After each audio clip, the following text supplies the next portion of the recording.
Wow, I think this is it. Wow, we're live, pal. We're live, pal. I love you. I love that clip with Jim Ross. He's like, well, "We'll do it again. We'll do it again." We're live, pal.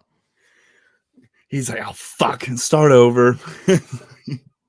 Psycho Sid, was that his name in WWF? Yeah. Yeah. Poor guy. Like, could you imagine thinking that he was just like, "Oh God, no, let's do it again. Let's do it again," realizing he made a fool of himself, and then ended up looking like a bigger ass. God, and there's it's funny that you say that because he's done that a couple times. Did that kill his push? I wasn't a fan of wrestling at that time. Did that like stop things in the water, or like did nobody really care? Just from my memory of how I'm seeing it in my head, that was like at the time he was like killing it. He was in the title picture and everything. And I think they did start dropping him off after that. They're just like, "Bud, you just can't handle it." Like, this is the big leagues. You can do that shit in WCW, but not here. And that's where he ended up going. Or maybe even ECW. Sid Vicious was also in ECW. Was he really? I'm I was pretty just spitballing sure. there. He's like Everyone one went of through the obscure people that ended up showing up in ECW. Rick Rude as well. Yeah, lots of people ended up. Didn't Kurt Angle? Kurt Angle passed on ECW. I think he went to a show. He was gonna be signed or something. He saw what was going on. He was like, "I can't be a part of this." That's where Wasn't he that was. the episode that I think? Yeah, somebody went on a cross, was crucified or something. Raven. Yeah, and he was like, "Whoa, whoa, whoa! I don't know what kind of a show you guys are running, but I'm not gonna be down for this." Yeah, and it's like, are you not watching the WWF product? Well, I mean, I imagine he wasn't, because he didn't come from like a background as being a fan. He was a amateur wrestler, went to the Olympics and all that. He was the kind of motherfucker that was like, "Oh shit, it's fake." Oh yeah, oh yeah. And I now do look the at him. real stuff. He's having memory issues now because of all the pain pills and all the prescription medications he was on. Yeah, I mean he talks a lot about concussions. That's why like on our first 5 episodes of this show, I talked multiple times about how my memory's fuzzy as fuck. Yeah, and you think that's a direct result? Did you have a pretty good memory before that? Now. No. Well, at least you're honest. Well, maybe the concussions contributed a little bit more, at least. I don't know. So have you done much research on that CTE? That's the name of what they call that condition, right? After you've had so many concussions, you develop CTE. I remember being pretty intrigued by it by 2 different circumstances. There was a bunch of like Christopher Nowinski. He was shining a big light on Oh yeah. CTE. And obviously the Chris The Benoit one I thought you were going to say first. Yeah. Chris Benoit. Yeah. That poor Chris guy. Benoit was a textbook case of CTE. They gave his brain to a Yeah. and yeah. So Now, do you think that's what caused it? Like that was 100%. I mean, you can't like blame that one entirely. Like you have to have some rage tendencies to begin with, right? Like I get what Vince McMahon is saying. He was like, Benoit was still having 5-star matches. He was still in the back, going over spots, constructing a match, going out there and flawlessly doing it. And if he was able to do that, then there's fucking no way that and I get that from Vince McMahon's standpoint, but you also have to think this is all Benoit did for what he was wrestling at that point for close to 20 years. Yeah. Full-time schedule. Long time. I don't really remember Benoit being out very much for like injuries and stuff. He broke his fucking neck, didn't he? Yeah, he did. He broke his freaking neck. But like that's like really the only time he had off. I mean, and that dude, his brain was rattled to shit. That's what I'm gonna put it on a CT. He was about to win the ECW championship at that pay-per-view, Vengeance, that he ended up missing because he chose to do some other things instead of that. But could you imagine if actually he had gotten on his flight? He still does the killings or whatever, gets on his flight, actually goes to the show, wins the title, and then like a week or 2 later, we find out some shit that he actually murdered everyone and he's the current champion of the brand. That would have been a nightmare. It was already a nightmare as it was, but I think, yeah, CTE, you know, it finally cracked him to the point. And plus, there's a couple people who were saying that Nancy and Chris were having some problems. So this might have been something that was building up for Chris too. I understand that. Like, I can, in some respects, understand how you get to the point where, like, with your spouse, you're so angry with them that you snap and maybe hurt them. I can understand how the human mind could get to that point. I'm not saying I sympathize. I'm not saying I agree. I'm just saying I understand how that point could be reached. What I do not understand and can't comprehend is how you could get to that point with your child. Yeah. Yeah. So, like, it's one thing to kill your spouse because, you know, you've had it. I mean, she's whatever. She's just whatever your issues are. But your child, like that, how do you, I don't understand. I could never And understand. all these movements about putting Benoit into the Hall of Fame, it's like if he would have just killed his wife and then himself, still, for me, still, Still no. Yeah. still can't consider. But all consideration off the table once you bring Daniel into the picture. Yeah. And could you even like what's with these people that think that could, like, could you imagine him actually being inducted? WWE would never, I mean, a publicly traded company never do that. Like, they're like, how do you, because you really can't. I know you could say, like, we can as fans separate the man and what he did from his career. Like, we can still acknowledge he had a great career, but a publicly Are traded are company, you one of those guys? I mean, I'm not gonna. You can't take away, his talent. Like, you can't just pretend he didn't have talent just because he killed people. I mean, you. I had a huge argument about this just a couple months ago with somebody who I'm pretty close to in the wrestling business, and my argument was, yeah, we could talk talent all day, but from a worker standpoint, there's multiple different kinds of talent that you bring to the wrestling business. In my opinion, Benoit was not great. I dare I Oh say, wow, controversial. not even good, because Wow. because look at his title reign. Look at his big title reign. That WrestleMania, he beat Michaels, beat Triple H. Yeah, Ratings started going he down. had that big moment with Eddie Guerrero at the end of the show, hugging, and both of them were that was a big moment. The WWE spoon fed him some big moments, and they did not translate to numbers. Nobody ever talks about him being a big merchandise guy. Um, I can't tell you a great Chris Benoit promo. Not even a good Chris Benoit promo. I can't name one, but my recollection of him was that he was like decent. Like, he had that intensity about him when he got on the mic. But Yeah, that didn't necessarily translate to like good promos. It wasn't like well thought out or anything. It was just yes, intense. great wrestler, but he was just average. Thank you, Wow. Black Lightning. Shooting. And it is what it is. I mean, but like Lightning said on the show last week, he said he was a big promo guy. Me too. If you could talk on the mic, if you could sell your match to me by just talking about it, I'm in. I'm all in. Benoit never did that for me. Yeah. Yeah, I can see that. Toothless aggression. Promos were trash. Thank you for coming in to save me. Well, no, I never thought his promos were like, I just remember him being intense. I don't remember the promos being good because I can't, like, unlike CM Punk or guys like MJF, I can't name a specific promo that was like, oh my God, this promo was amazing. But Yeah. I just remember his intensity, and that's really all I remember. And what was a big Chris Benoit feud? Maybe just versus the, Benoit and Triple H? Was that like the one? Didn't Benoit and Angle have a pretty good feud? Or They had a Benoit? lot of great matches. What was the Yeah. feud? Yeah, but when you think about a feud, like a feud that really, like, yeah, it's hard.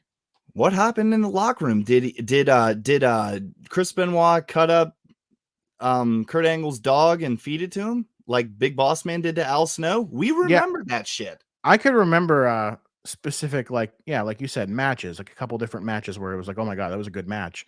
But yeah, like, yeah, good stories, good feuds. I guess I could name one even right now off the top of my head. I'm sure if, like, I had more time, but yeah, off the top of my head, I can't think of one.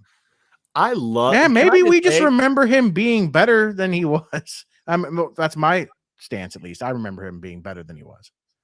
I think that's a lot of the fans currently, and I just want to say I love this pre-show. Don't worry, guys. Once the red light hits and the intro runs, we're talking Star Wars today. Yeah, no more Chris Benoit. This is if you follow us on YouTube, also the Facebook, it archives the show too.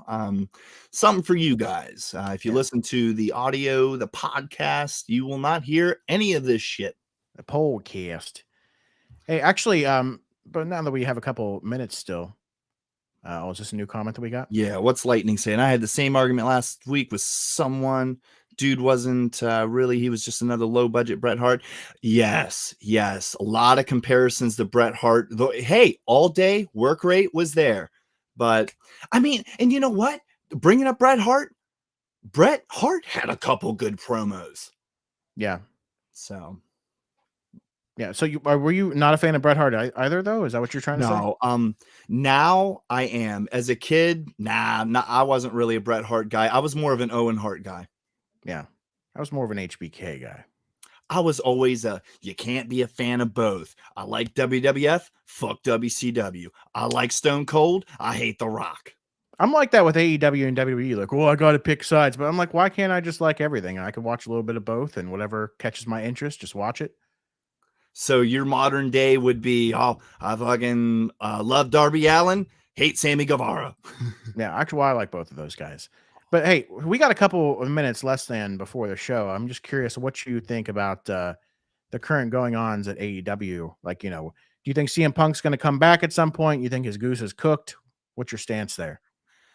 It's going to go down in history as one of the most disappointing comebacks ever in wrestling.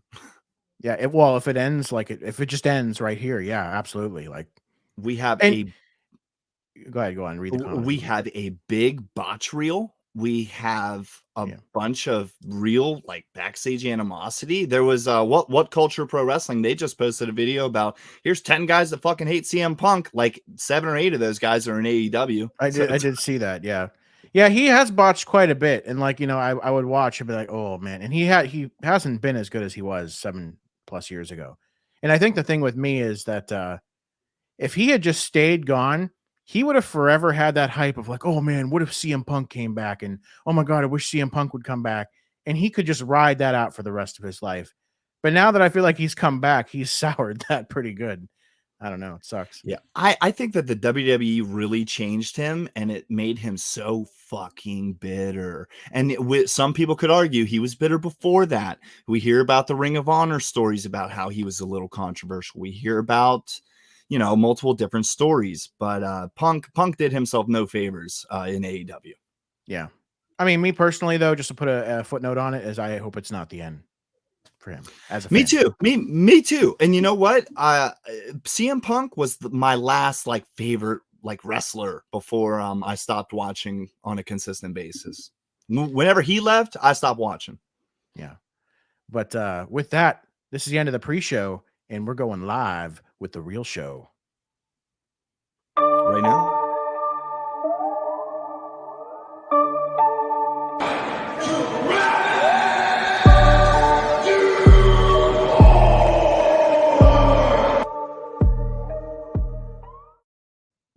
Howdy. Welcome in on another episode of the Travis DuFour Show, episode 3, season 2. We're trying something a little different here, giving you a little bit of a taste of something that I'm not familiar with. Never watched Star Wars before.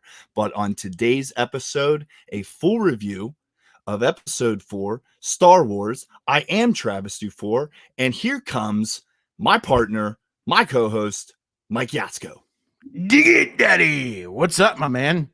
And as you guys know, follow us at the DuFour brand, TikTok, Instagram, Facebook. We are on all social media platforms, and we are just so happy to, give you a little bit of true crime, give you my wrestling career from season 1. I mean, we have real life stories from our real lives. I mean, this is a very real show. It gets very personal.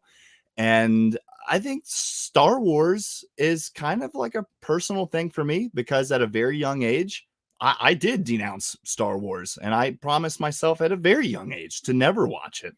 Wow. Here I am. I can't believe it. Yeah, this is kind of like the ultimate variety show. We give you a bit of everything, and you never know what to expect, which is kind of cool. Yeah, a little bit of this, a little bit of that. People like variety, Mike. What I just don't understand though is how you can go. You're what? How old now? 30 some years old. What are you? 33, 34? 34. 34 years old. How do you go this far in life and not see a single Star Wars movie? I mean, there's what? There's 10 movies. Actually, well, maybe 11, 12. There's a lot of movies, and there's also now a lot of TV series, a lot of cartoons. How do you go through that many years and not watch anything? That is a very good place to start. I think that I should explain myself on why I am 34 years old. You should Never explain seen, yourself. This is bullshit. I mean, and dude, and it's such like a huge franchise. It's maybe maybe the biggest franchise ever. Yeah, it's up there with Marvel for sure. I don't know which one would be the bigger one. It's a merchandise machine. I mean, how have I been able to avoid it? I will tell you right now. Here is the scoop on why I've denounced Star Wars my whole life. I was maybe 8 or 9 years old, and I was going over to the babysitters. It was a summer day, and Mike, I'm the kind of kid I love to be outside. Love to be outside. Yeah, I was outside every day, so I'm with you there. 90s kid. I'm getting dirt on my hands. I'm hanging out with the neighborhood kids. I'm outside. And my babysitter, she watched a number of kids, and she said, "All right, guys, we're gonna have a fun day. It's kind of too hot outside, so instead of going outside today, I'm gonna keep all the kids inside, and we're gonna watch Star Wars." Now that sounds like a responsible babysitter. Fuck that. I was like, we're not going outside. Like, and I asked her, I was like, can just me? And she was like, Travis, no, there's nobody going to be outside. Nobody's going to be watching you. You're going to stay in. Way too hot. And all of the other kids were like, "Oh, Star Wars, bah!" And yeah, because it was a big deal. Like, I didn't like the energy, Mike. So what was it about you from like early on that just like turned you off? There had to have been like, was there like a moment that just something just happened? You're just like, I need to know the reason behind this. Like, there's got to be a reason. You can't force me to watch something, man. And so is it because somebody was forcing you? It was just like the fact that they were telling you what to do. You're like, well, I'm not going to do it then. Fuck that. Even as a kid, if I feel like I'm getting forced into something, I went out of my way. I think I went to the bathroom for like 2 straight hours and didn't watch any of the movie. You for sure just dodged that whole movie though. You didn't catch maybe a couple scenes or like, oh, this is kind of cool. Nothing. And that's kind of what makes this episode really cool, is that I have literally never seen any scenes. I know that a very popular scene is the Luke, I am your father. Oh, that's the one thing I was going to ask. I didn't know if you knew that spoiler, so I wasn't going to say anything like that on this episode because I didn't know if you knew that. Well, guys, I watched the movie and I was waiting for that line to happen the whole fucking movie, and it never happened. Yeah, you're not going to find it in the first one. Yeah, that's when you told me just, I don't know, a couple months ago, you just told me casually, like, oh, I've never seen Star Wars. And this is before we even decided to do like a show on it. And I don't know, there's just a part of me that just didn't believe you. When somebody says, oh, I haven't seen Marvel movies, I haven't seen Star Wars, I'm like, oh, okay, buddy. It's almost like I don't believe you. But yeah. A lot of people get really frustrated with me. A lot of like the big classics in time, like Scarface, never seen it. The Godfathers. I'm with you there. I haven't seen Scarface or The Godfathers, and some people be like, what? You've never seen those? Like, I get it. Now, to my credit, I did sit down to watch Scarface one day, and I realized that it's like 3 hours long, and I was like, nah. No, is it really that long? Yeah, I probably won't be watching that anytime soon. But they say it's like a really good movie, and so are the Godfather movies. Yeah, no, yeah. They show up on like every that you can't refuse or something. I think that's from that. I don't know. No, yeah. No, maybe not Scarface. You come to me. No, that's Godfather. You come to me for money. I think that's also Godfather. I don't know. I think it's just I've never seen the movie. It's just like a pick and choose for me, I think, because it's like I've seen Titanic multiple times. That's a 3-hour movie. Forrest Gump, multiple Titanic's times. a great movie, though. That's a fucking long Especially that one particular scene where, Jack's drawn Rose. My grandmother would always put her hand over my face for that scene, like when I was young, because she took me to see it in the theaters, and she's like, "Okay, well now I got to put my hand in front of your face. You can't look at this next part." I don't even know how she knew the part was coming up. I don't know if she read about it, heard about it. What I mean, internet was still in its young days then, 1999. She might have been that little overprotective grandma. Go ahead and see the movie without you first. Take some notes. Actually, maybe she did. That's probably what she did. And she's like, okay, there's some nudity. I'm going to make sure I cover Michael's eyes. And she did. But I was always curious, and I was respectful then, but like it just made me more curious. Okay, what the fuck is going on while I'm not being able to see what's happening here? It's so funny that you say that because there's that new Disney movie for kids that just came out kind of recently. It's called like Turning Red, right? I haven't heard of that one. Well, it got like review bombed. There's a lot of people saying, "Don't let your kids see this." Like they kind of push the envelope on certain like there's like sexuality stuff or whatever. I have a 4-year-old and she saw it advertised on Disney Plus and she was like, "Oh, I want to watch Turning Red." And I was like, "No." You didn't want that. Yeah. So you're protective too. If But these you've never actually seen it for yourself, so you don't know if it's harmless or not, right? I might have to take a page out of your grandma's book, watch it. Yeah. Just see what's going on. Just see if it's all in the up and up. They're just like, you must worship Satan. You're like, whoa, this is a Disney movie. And I say that, and I let my daughter watch Cupheads, and Satan is one of the characters on Oh, Cupheads. how Have you lovely. ever I've never seen heard. No, I've Cupheads? never seen Cupheads, but sounds like a winner. It's a pretty cool show. My daughter's pretty responsible for a 4-year-old, pretty mature, I guess. Yeah, So I imagine so. Satan's in the show. I guess I'll pay for it later if something fucked up happens in a Oh couple yeah, years. you will be paying for it. Trust me. The bad years are just ahead of you. These are the golden years.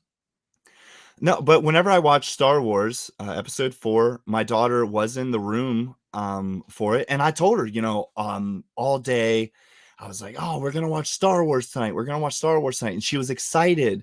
But by the time we put it on, the Star Wars Episode 4 kind of starts out with a lot of action, like right And out the by the gate. way, some people, like the hardcore fans, actually don't like it being referred to as Star Wars 4. To them, it's still the original Star Wars. They just like to say Star Wars because, the prequels were actually made after the original movies. So it wasn't episode 4 when it came out back in the late 70s, whenever it was when it came out. But yeah, they still like to just refer to it as Star Wars. But it is, yeah, episode 4, A New Hope. And Darth Vader gets introduced pretty early in the movie, right? Yeah. Yeah, my daughter she saw Darth Vader and was like, "No, scary movie, no." Oh, And she just scary. like ran. She's scared of Darth Vader. Well, Darth Vader is scary. Darth Vader is one of my favorite characters of all time in any movie, not just Star Wars. I got a So Darth Vader replica helmet, like a Hasbro toy, but it's a real size helmet or whatever. Um, yeah, I love Darth Vader. we're gonna try to just talk about the original Star Wars, the first movie today. But what is it about Darth Vader? Was it because of your like the first time you saw him was in this movie, or was it kind of his character progression? Well, I think that like you, because I hadn't seen Star Wars until sometime in the 90s, because that's when I was born, was 1990. So I watched it, decades after it actually came out. But I had heard like rumblings, you hear lines being quoted all the time, and it got me curious. Luke, I am your father. I think I probably heard that line before actually seeing the movies. But yeah, there was just something about him. He's just a dark, mysterious character. You can't see his face. I love characters where you can't like see their face. I don't know. It just you have to use your imagination and all that. Plus, the voice is so iconic.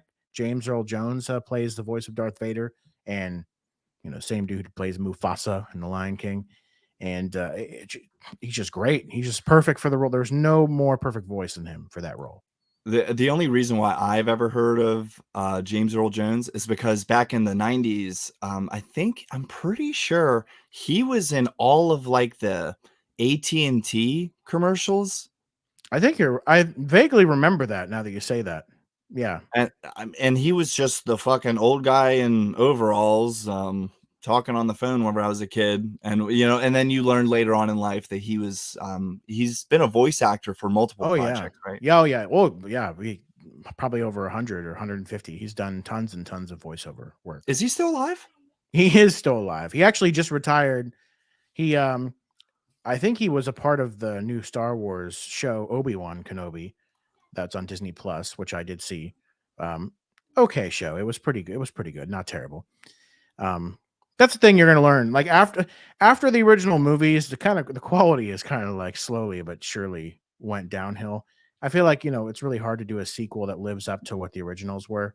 And for me, like I'm going to go into this real quick. That the prequel movies are actually kind of my Star Wars movies because I grew up with those. So like, even though the original Star Wars movies were way before that came out first, I was a kid when the prequels came out, so I got to see all three of them in theaters, and it was a really big deal. And those became kind of my Star Wars movies, the way people born in the 70s and 80s, more gravitate towards the trilogy, the original trilogy. Who showed you the first movies from the 70s and 80s? And Well, it had to been my mom. She was a Star Wars fan, and I remember specifically she had the old VHS tapes, the box set, and so we watched them, at home with a VCR. If you still remember those. and was Star Wars a movie that because man, I wore out some VHS tapes. Did you watch it multiple? Oh yeah, multiple yeah, times? yeah, for sure. Like Star Wars was just one of those movies you can just continue watching over and over again. And then when the prequels came out later, those even more so, because I got to see like the progression of how Darth Vader came to be. So that's also fun we do get to the prequels in several weeks, whenever that episode is. You're gonna have fun with that because that's just seeing how Darth Vader comes to be, essentially. I really enjoyed at the beginning of the movie that they put a lot of emphasis on like C3PO and R2D2. They're like a big staple at the beginning of the movie, and they're just a funny duo. And you've heard of those characters, right? Like you've Princess Leia, Han Solo, R2D2, all these characters. Did you hear of them? How can you avoid it? One of the most popular franchises of all time, and I hate to say it, I'm kind of a dick. Like whenever I was a teenager, young adult, I'd No, come here up we to go. people and start making fun of them and shit. Oh, you guys talking about Star Trek? And they're like, Star Wars. That's not the same thing. God damn it. Well, Star Trek sucks. Now, I think when it comes to Star Trek or Star Wars, you're one or the other. I think so. Well, some people could be both, I'm sure, but like I think there's usually people who pick sides. Now, I'm not going to lie to you, Mike. I saw a Star Trek movie whenever I was a kid, and there was a scene where there's two of the main characters fighting on top of the ship while it's floating through space, and there's epic music, and it's a fucking tight fight. And I was like, you know what? Maybe I could get down on this Star Trek. I thought about that as a kid. I've actually never seen anything Star Trek. Is there a Never. war between the Star Wars fans and the Star Trek people? There's definitely like a tribalism to it. Like there, people who are like us versus them. There's just that exists literally everywhere, no matter what you pick. But I was always against Star Trek and definitely into Star Wars. Now I'm sure if I'd actually took the time to watch some Star Trek stuff, maybe I would really enjoy it. But I'm not going to do that. I'm just not. Now, who do you prefer, C3PO or R2D2? And I'll go ahead and give you my answer now. I actually prefer R2D2, just Yeah. because we can't hear him. We don't know what he's saying. R2 is kind of cute. Like he's that droid. He's also a very smart droid for not having, not speaking with words. And people actually understand him. Did you get that? Like Luke would talk to R2 and he would understand R2 in a way. I don't know if Luke can Luke understand him in the first movie? Because from my understanding, I thought only C3PO was kind of going back and forth with Well, R2D2. forget what I said. Forget what I said. Well, because all the movies blend together. Whenever they were trying to get the message from Princess Leia, I'm sorry, Luke Skywalker kept looking at C3PO like, what the fuck is he saying? Oh, then you're right. I think I'm getting the characters mixed up. There's another character in the Star Wars franchise that sort of understands R2 on some level. Don't you fucking spoil this for me. Hey, you already know who Luke's dad is, so I think that's pretty. I do. And you know what? That's kind of an intriguing thing because it's like I'm watching the story happen and, he finds Ben Kenobi and Ben's like, I haven't heard the name Obi-Wan Kenobi in fucking years. That is me. Hello there. I love when he takes off his hello there. And I'll tell you this, man, they did a really good job with Obi-Wan Kenobi. He's a fucking badass, man. So interesting little factoid about the actor who played Ben Kenobi is Alec Guinness. That's his name. He actually kind of thought the Star Wars movies were kind of like a joke. Well, there was only one at the time. Sorry, he was, auditioning for the first one, and he thought it was like pretty silly, like the sci-fi movie. Because up to this point, Alec Guinness was a very serious actor, did serious movies. He's one of those actors that worked on films, not movies. He was a film guy, not a movie guy. And Star Wars comes along and it just felt more childish and more, whatever. It was just so like early on, I don't even know if he ever actually loved it, but he always just thought of it as like a silly movie. But it ended up making him a lot of money because he took a percentage, so like of the movie, and instead of like getting a lump sum or whatever it was, and ended up making a healthy amount of money. It's very interesting that you say that because it's kind of like the same story of Donald Pleasance in Halloween. He didn't really have like a horror movie background, and man, Donald He Pleasance he kind became of that made franchise solid. in a way. Oh yeah, he was Yeah, in a lot of those movies. yeah, Dr. Loomis. Oh man, I Actually, would love to review Halloween one day. we should actually. I mean, Halloween's coming up, so it'd be perfect at some point. But hey, now that you mentioned that real quick, the Halloween thing, Loomis is actually. Have you seen the new movies? Before I spoil this, have you seen the new Halloween movie? Yeah, Halloween. Halloween Kills. Yeah, Oh, I haven't seen that one. You've seen Halloween Kills? Oh, yeah, wait. No. It's Halloween Ends that's coming out soon. Sorry. yeah. Yeah. So I'm Halloween Kills. Halloween is like what Star Wars is to you. I love Halloween. Oh, well, yeah, Glenn does too. So you'd make, good company there. He's obsessed with those movies. We actually saw the original Halloween movie in theaters, not back in the day. They re-released it in theaters. It was like a special director's cut or producer's cut or something. It was pretty cool. But anyway, that Halloween Kills, they actually recreated Dr. Loomis. I don't know how they did it with his face, but he looked spot on. And it was actually another actor, and I think they might have been some CGI or something. I have no idea. They No didn't do any CGI? CGI. Nope. Oh wow. Well, I mean, because you could have fooled me. I thought that was him. Like I thought that was the real actor from Yeah, decades whenever I ago. was like kind of like looking up the Easter eggs and looking up extra stuff about that movie, they said that like they were looking at him on set and they were like, "Fuck, you look just like Dr. Loomis," and they barely did anything to him, just like lower the lighting a little bit. But man, that does look like Loomis. Wow, that's even more impressive than that there's no like CGI. Man, you really do know your stuff if that's you know those details. Love Halloween. But back to the topic at hand, Star Wars. Uh yeah, so I was just saying Alec Guinness didn't really like I don't think he loved the role. Kind of like the guy who plays Han Solo. Why is his name escaping me? He's an even a bigger actor. Harrison Ford. Wow, I can't believe I forgot that name for a minute. One of the biggest actors of all time, and forgot his name. He doesn't really show it though, because it's like, man, he was another. I've never really seen too many Harrison Ford movies, to be honest with you. This is really Indiana Jones. I mean, that's a never big seen one. any of the Indiana Jones. Wow, that's another. You've avoided a lot of these franchises. Is it just because they're too cool for you? You just don't want to. You don't want to do what's cool. I just was never into movies, man. Whenever I was a kid, I liked my action figures and I liked going outside. That was my bread and my butter. Yeah, yeah, it makes sense. I mean, going outside's fun, but then also playing some video games, watching some Star Wars, that's also fun. But the dynamic of Luke Skywalker with Han Solo, plus, and this was another thing I was thinking about whenever I was watching the movie. I was like, okay, who all of the iconic characters are in the first movie and who all are not? And I was like, and I was kind of placing bets on Chewbacca. I was like, I don't think Chewbacca is in the first movie if I had to make a bet, and he was. But Yeah, one character that really blew my mind that is not in the first movie is fucking Yoda. Yoda's not in the first movie. He's not in the I first forgot movie. about that. That's right. He's not. That's crazy because Yoda is like one of those characters, like you said, he just goes hand in hand with Star Wars.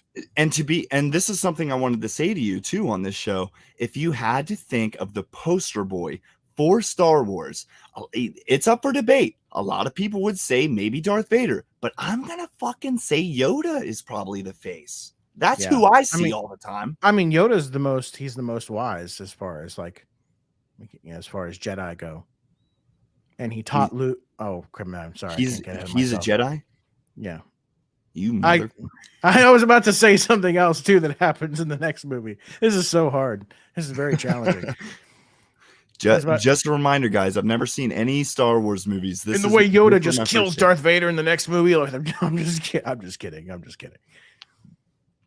But okay, so one thing I did want to mention to you, I'm just trying to check all my boxes here. I think that Star Wars introduced vaping.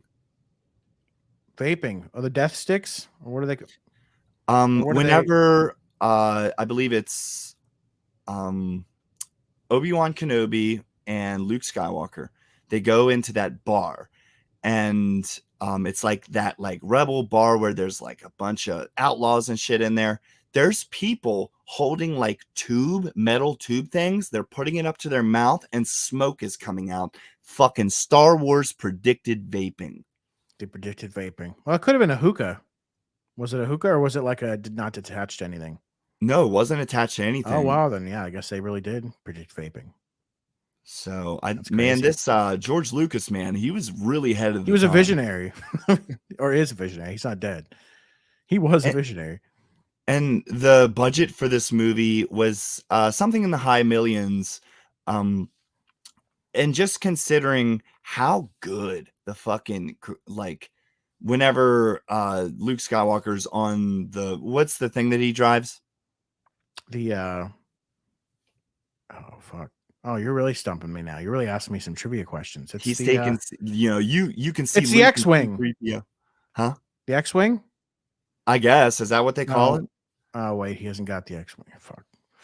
You piece of shit. Fuck, I'm so sorry. I'm the worst co-host. You don't even have to watch a second movie. Was it the oh no, was it the thing that like hovered over the ground? Yeah, he's driving it. Yeah, I don't remember what that's called, but I know what you're talking about. It's just, man, the way that George Lucas like filmed all this stuff, it being in the 70s and how much like it just looks like such a technologically advanced movie.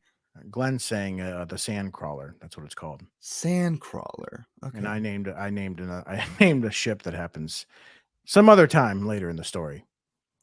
The Sand People, right? The Sand People, they were a bunch of jabronis, weren't they? Oh yeah, the Sand People are interesting characters. Yeah, they'd get scared by a large noise. Like Obi-Wan Kenobi gets introduced into the movie. All he fucking did was stand on a hill and scream, and like the two Sand People were like, "Oh shit!" and ran.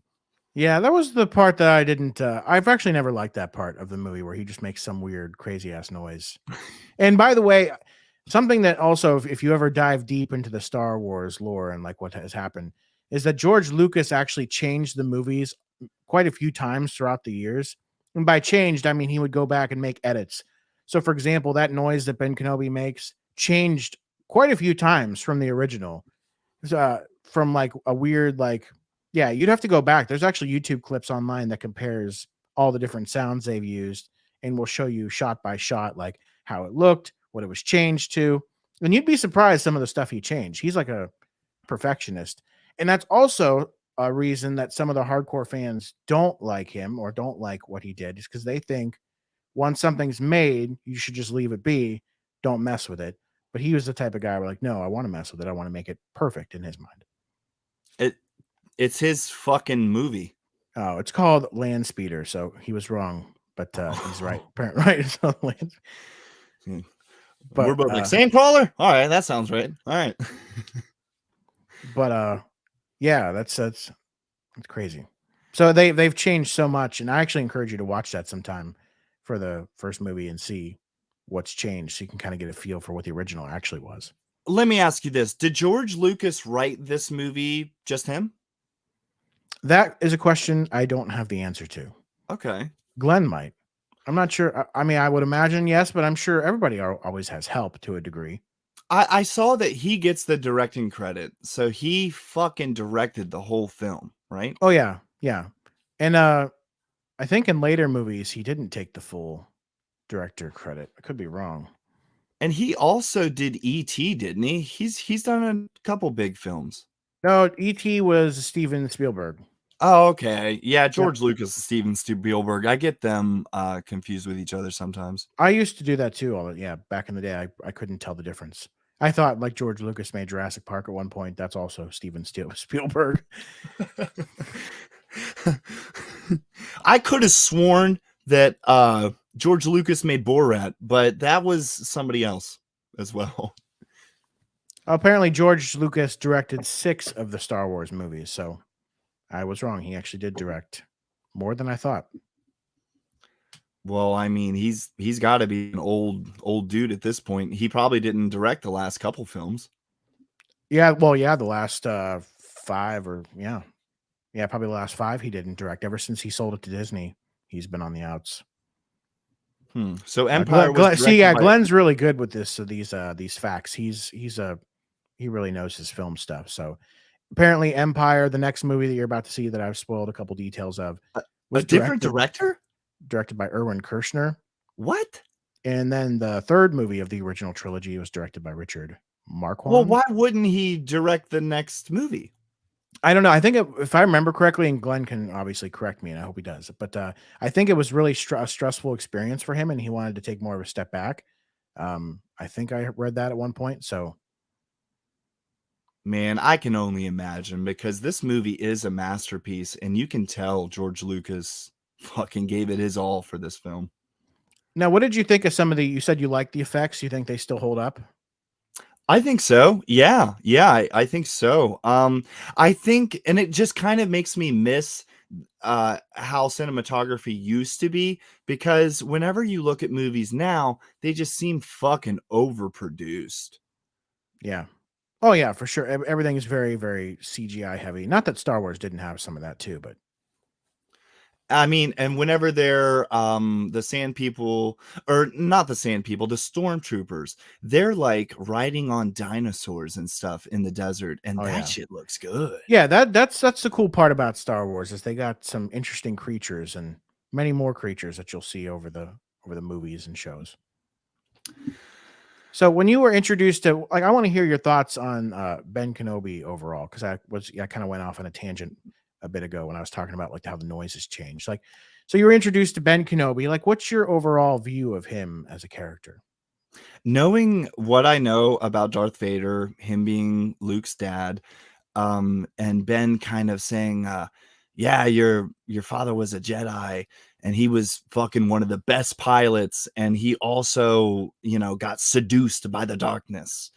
Man, I think that Obi-Wan Kenobi kind of telling that story for Luke and the viewer, just kind of they've really painted a picture to me that this Obi-Wan Kenobi is a fucking real badass, but he's old now. Yeah. And I don't think it's not a spoiler to say, but you get to see a lot of Obi-Wan Kenobi's younger years in the prequel movies.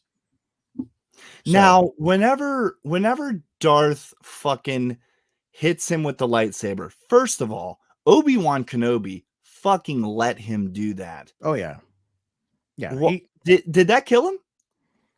he became one with the Force Okay. in a So way. I know because he disappeared. is this like a spirits connect? Now he's Yeah, gonna follow Luke Skywalker anywhere he goes, kind of thing? I mean, in a sense, yeah, Because he was talking in Luke's head later on in the film. yeah, yeah, Okay. and I won't say any more about the future movies, but yeah, that plays a factor potentially in the future as well. Well, I mean, for a guy and for an actor in real life who was like, I don't fucking like this shit. Yeah, he was just like, I don't know about this, but like, yeah, he was no, he very iconic in the role. In fact, what's interesting is that even though he had done, I don't even know, 80 to 100 movies before that Star Wars film, he is most known for Star Wars at this point. I thought it was a real badass moment where, they were kind of all deciding who goes where near the end of the movie. C-3PO and R2D2, they stay behind. You got fucking Luke going with Han Solo, but Obi-Wan Kenobi is like, I'll go by myself. I was like, Yeah. that's a bad dude.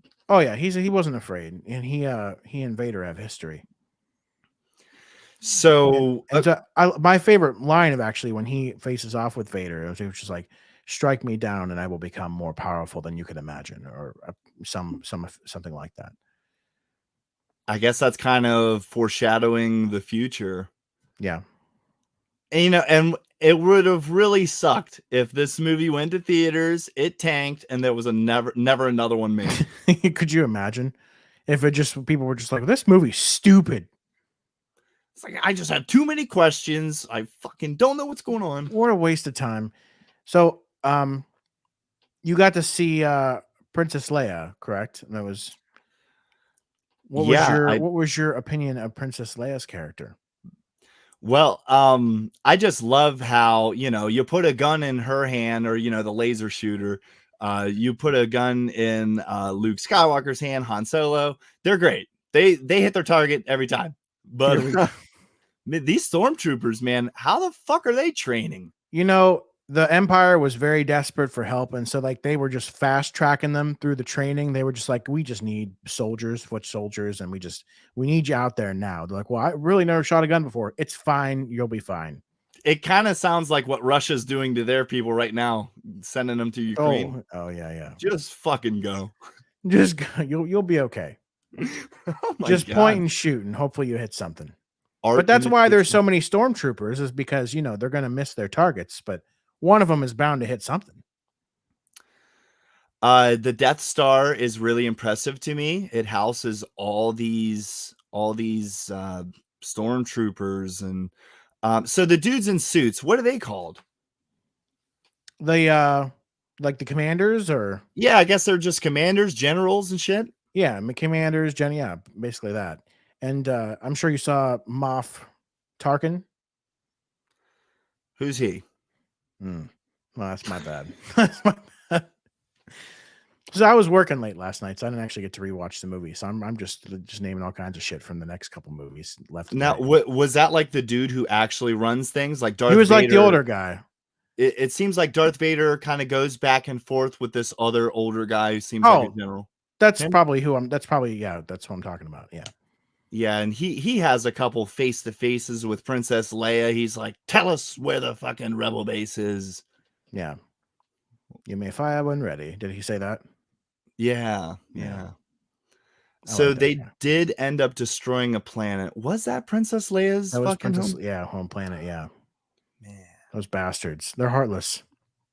that was tough, man, because it's like, I know there's all these movies coming up and stuff, and I was like, how important is Princess Leia's home planet? Like, I guess I'll find out. Could you imagine though if like that was you on the like, I don't think people understand like how serious. I mean, because it's a movie, so it kind of like happens, whatever. But could you imagine being there on the Death Star and they're just like, we're blowing up your fucking home planet, not just your family, but everybody. Like, I mean, and everything gets wiped out. It definitely shows you, like, the dark side, Darth, and all these fucking cronies and these pieces of shit on this huge spaceship. They're all collectively the most evil fucking people. Yeah, they'll stop at nothing to get what they want. I think that Princess Leia is a badass in her own right, though. Whenever she ended up getting saved and she kept up with them, she was helping fight them. She was making decisions over them. Yeah, this is a movie that came out in the late 80s, or sorry, late 70s.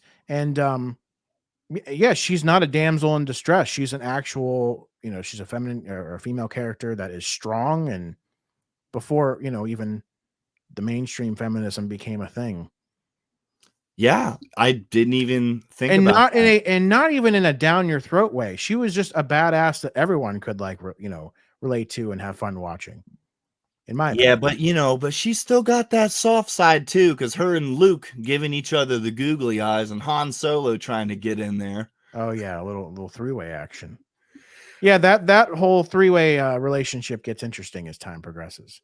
I can only imagine, especially whenever Han Solo is sitting in the cockpit with Luke, and they're just kind of, Han Solo's trying to poke at Luke, like, I might try and see if maybe she's available. Yeah, there's definitely a little bit of a competition there. Yeah, but Luke is just like that typical middle school fucking, you're like, "No, fuck, you better not, you know? Like, We got to talk about a detail that happened in this movie that I just think is still, I don't know. It's really overlooked sometimes. But so Luke Skywalker goes back to his farmhouse, his farm, that he lives on a farm. He goes back there, and his aunt and uncle, they're fried. Like, you saw that, right? yeah, Their yep. their bodies or whatever just hanging, just laying there, roasted. And then the guy's just like, and the kid, after seeing his family basically desecrated, his home destroyed, he's like, "Oh, well, I guess there's nothing for me here now. Better." I'm just like, don't you think you'd be like, "Oh my god, oh my god." I almost felt Luke's sense of relief because he was just fucking talking to that motherfucker about maybe I'll go ahead and fucking do it now. And the uncle's like, yeah, this farm is gonna fucking crumble if you leave. But honestly, I mean, that's just that's family though. That's somebody they're taking care of you, and for him But just it's to be like, like, I felt like there should have been like a little bit of like, oh man, like, but nothing. He's like, well, time to go. Got nothing for me here now. no, man, it was that overprotective. I'm gonna hold you back as long as I can. And they, that's Darth's son. They all know it. The Yeah. uncle doesn't want to talk about Obi-Wan Kenobi. He's fucking avoiding the subject because he's like, this Luke Skywalker is going to be somebody unless I keep him at this farm as long as I can. Well, I just think, yeah, but you also said it yourself. He's trying to protect him. Wouldn't you, as like, let's say knew that if your daughter wasn't your daughter, let's say you were just her uncle or whatever, and you knew that Darth Vader was her dad, wouldn't you want to like protect her from like ever encountering Darth Vader out there? Because Darth Vader's looking for her at some point. I guess according to the Star Wars story and all that, if I had seen Darth fuck up some people, like he was a bad dude, yeah, I guess so. I'd be like, hey, we're gonna want to tend to these chickens. You're gonna want to help me as long as you We can. need to be here forever, Luke. Like, you are never leaving this property. In fact, put on these fucking handcuffs. You're never leaving. And see, one thing I'm trying to understand is like the galaxy is so huge. Yeah. And like take for instance scenes where Han Solo is like, oh, we got to go into hyperspeed. I have to calculate what's ahead of me so I don't fucking slam into something. Yeah, you And don't want to hyperspeed through a fucking planet or something. Your ship will just get split into shreds, tiny little particles. exactly. So I guess like only a couple planets in these galaxies have intelligent life. Like, what the fuck is the story with that? There's actually quite a few planets in Star Wars that have intelligent life. And that's Okay. what's crazy about Star Wars is imagine if that were real. Like, I mean, well, that could be real life. We don't know. We don't know what's out there entirely. Like we can only go so far. But imagine if it was like that, where you could just get in your spaceship and just go to another planet. How cool would that be? I don't like it here. I'm gonna go somewhere else. Uh, I don't know, man. I think that that's really dangerous. Well, in Star Wars, they don't make it look dangerous. They just hop in their ship and they go. Well, I mean, and It's it like kind going to the of grocery store. it is just like real life, though. I mean, because it's like, yeah, you will find whole colonies of hateful fucking people that if you're not their kind, they're going to kill you. Yeah. So I guess that's kind of imitates real life. But Do you have a favorite? Oh, what, were you gonna say something? no. I was gonna ask, what do you have a favorite like part? Well, first of all, who is your favorite character that you've seen so far? I was hoping that you would ask that. I think that they really build Luke Skywalker as being like this naive kid and everything. And then you see him start getting into his own. And then he, like, near the end of the movie, he turns off his tracker because he's just going to use the Force. He's just going to use his God given talents. I don't even know if God exists in these movies, but The Force exists for sure. I don't know if God does in the movies. God is the Force, and and There they you go. kind of God's paint the Force. they're painting that picture that Luke's gonna turn into a badass.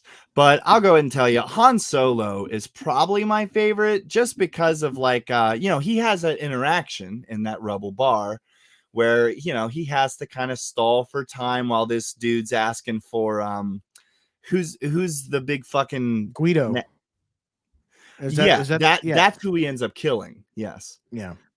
So he's, being funny and stuff. And Han Solo, he has a lot of funny lines. I like comedy. I thought Han Solo was a great character. By the way, what's your opinion on Han Solo just deciding to execute someone that he owed money? That he owed money to them, right? Yeah, he owed money to the big green, like the nasty slug looking thing. What is that called? He was he Jabba was the Hutt. doing, yes, Yeah. So Jabba the Hutt, yeah, one of his cronies ended up seeing him at that bar, and then he had to get out of that. I've seen pictures of Jabba the Hutt in later films where like he looks like He changes a lot. he looked Yeah. bigger in the later films. Yeah, I think I don't know if he was CGI in the original one. I don't think he was. He was Was he? Wow, okay, yeah. 100%. But they've changed his look quite a bit. Like they've made him different throughout the years in different movies. I think that it's a very interesting dynamic though. Like Han Solo is essentially like a bounty hunter, for lack of a better term. He has this ship, and he will do whatever he can with the ship to make money. I always thought Jabba's like voice and the way he talked was cool. Like I always got a kick out of that. Yeah, Jabba the Hutt was definitely an interesting character. I'm definitely looking forward to seeing what he does in the next films. Here in a couple of weeks, we will be reviewing 2 and 3 in one episode. So yeah, that's somebody who I'm looking forward to see. And for the people listening, that's going to be Empire and Return of the Jedi, because 2 and 3 could technically also be the prequels at this point. Yeah, it's so confusing. It really is. Like, but the official thing now is that 1, 2, and 3 are the prequels. But yeah. My brother texted me about doing this show tonight, and he was like, "Dude, fucking watch the actual 1, 2, and 3 first, so you kind of have a better sense." I was like, "No. I want to see the first film, what started it all." Yeah, because people in the 70s and 80s, they didn't have the luxury of seeing what happened beforehand. Like, so this, in a way, this seeing the original trilogy first is you experiencing it exactly the way the rest of the world did. Now, who's your favorite character from the first movie? Oh, I mean, well, Darth Vader is an easy one, but if I'm going to pick someone on the light side, the good side, then I would have to say probably Luke Skywalker. And you'll see that more and more in future movies. Why he becomes cool. That's all I'll say. I just think that yeah, probably Luke Skywalker. Even as Han a kid, was cool. or is that you now? As a kid, I gravitated toward Darth Vader always. And I always liked the droids. Darth Vader, R2D2, C3PO. I liked the droids. No, I liked Luke. Han was actually one of those characters I didn't care a lot for. I don't know why. I really don't. I couldn't tell you a reason even right now. If I had to pick a character that I was least excited about, it was Han Solo. He's just a cocky, smug piece of shit, kind of like. Yeah. And I liked Princess Leia when I was a kid, or I was growing up in my teen years and stuff like that, because I thought she was cute. But okay, one thing about Princess Leia is that any picture I've ever seen of her has she's got the buns on the side of the head, but at the end of the movie, she's got a different hairstyle. That threw me off. That you weren't having that. I was like, I thought it was bun 100%, 24/7 all the time. I don't know why this popped in my head, but another interesting fact about Princess Leia and the actress Carrie Fisher is that I guess she either was wearing a bra or wanted to wear a bra, like in when she was like, this is when they were first making the first movie. And George Lucas just specifically told her, well, there are no bras in space. Like there's no bras in this universe. And so that's why she's braless in all of her shots. I'm going to have to rewatch the movie because not to see. Well, we know why you're going to rewatch the movie. But I want to see if anybody's wearing a belt to hold their pants up, because it's like, why are you wearing a belt? Yeah, are there belts in space? Yeah. That's what I would say. I'd be like, are there belts? Yeah, I would be like, oh, so there's no bras, but there's belts and there's this and there's that. Yeah, And there's like, no. and I was looking at like Darth Vader, for example, on his chest, there's like all these different like computer looking things that have dials and stuff like that. And I'm like, well, you could have that, but you better not fucking support your chest. Yeah, and so you don't know the reason yet that he has those things. No. Yeah, so we won't go into that, but Why yeah, not? we can't go into it. We just can't talk about it. So they go. So that's interesting. So they get into stuff like that. Oh man, I can't wait to watch the next movies. Yeah. Yeah, it's actually pretty cool. And I think the reason another good reason to watch these original movies first is that when you finally do get to the prequels, it'll make those original movies mean so much more. Like it'll add a lot of context, a lot of backstory. You'll be like, oh, that's why Ben Kenobi and Darth Vader had a history. Like you get to see all that stuff happen, and it means more because you know what happens in the original movies. Well, even Obi-Wan Kenobi said, whenever he was first explaining Darth to Luke Skywalker, he was like, he was a great Jedi, but then he also said he was a good friend. Yeah. I was like, oh, good friend. Why do good- you say that? Gonna have to watch friend. the next movie, I think. Yeah, well, yeah. And notice though, he never told Luke that who he is. Like he never said, "Oh, your father's." He never came right out and be like, "Your father's Darth Vader." Like Yeah. he never. I mean, the uncle was avoiding it. Obi-Wan Kenobi was avoiding it. They just seemed very reserved on what information they'd give to Luke. Yeah. But you saw the training, the training montages of, not montages, but Luke Skywalker learning how to, like, he had to do it blindfolded, and he's learning all this stuff. I think that they know he's a green guy. Oh yeah. Right now. Yeah. He can't cut it in the ring. That's for sure.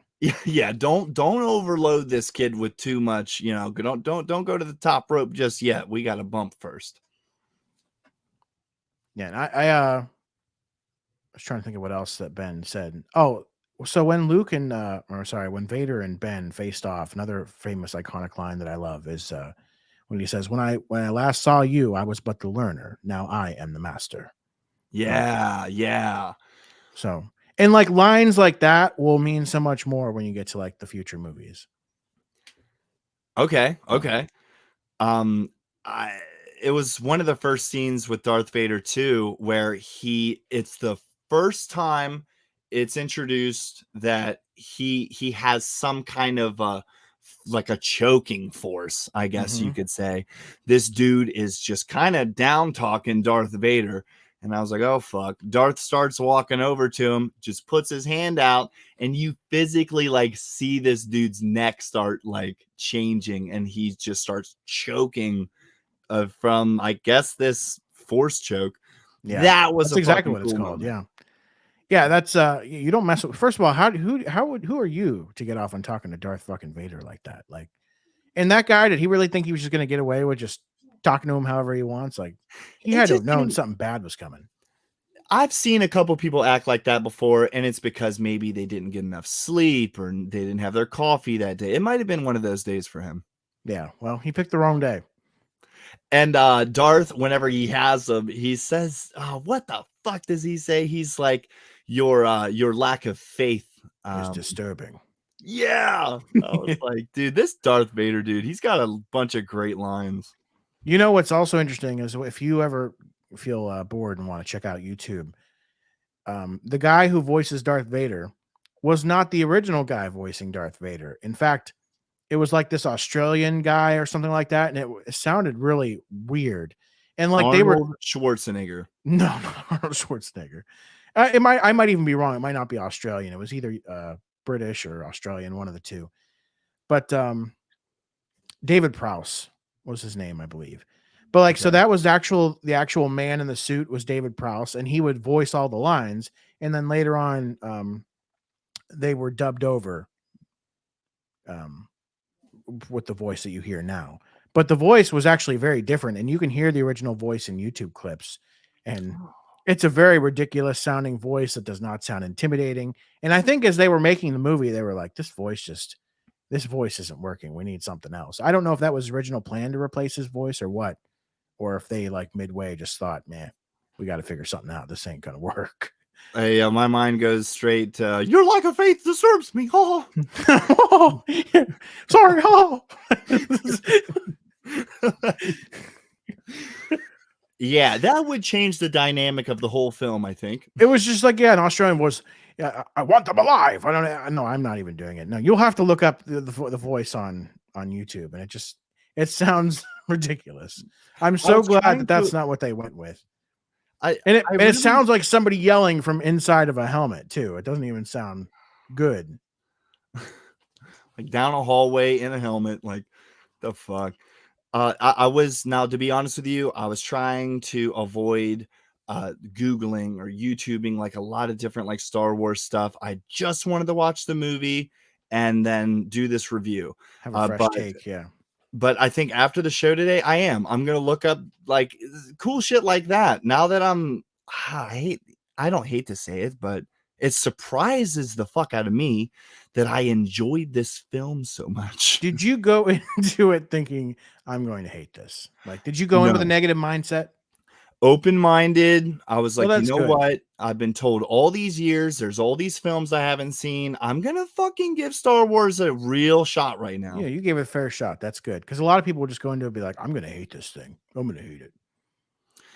But one more thing I wanted to touch on, that David Prowse being the original actor and voice for Darth Vader, was that the actor, he didn't actually find out that he wasn't the voice for Darth Vader, I think, until the movie came out, like, or sometime much later in the process, he found out that all of his lines were redubbed and it wasn't his voice. And I think that would be pretty like upsetting, like, and disappointing as an actor. Like, wow, this character that I was like playing and giving my all, I'm not even being used.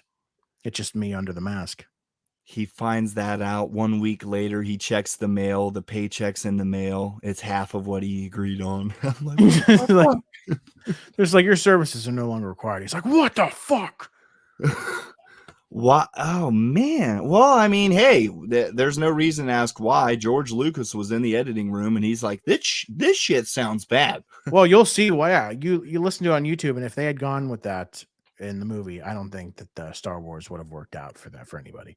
I think it was because like it's a powerful character, just the visual of Darth Vader, but you need that iconic voice also. And if the voice wasn't there, if it was just like a wimpy sounding voice, it wouldn't have been enough.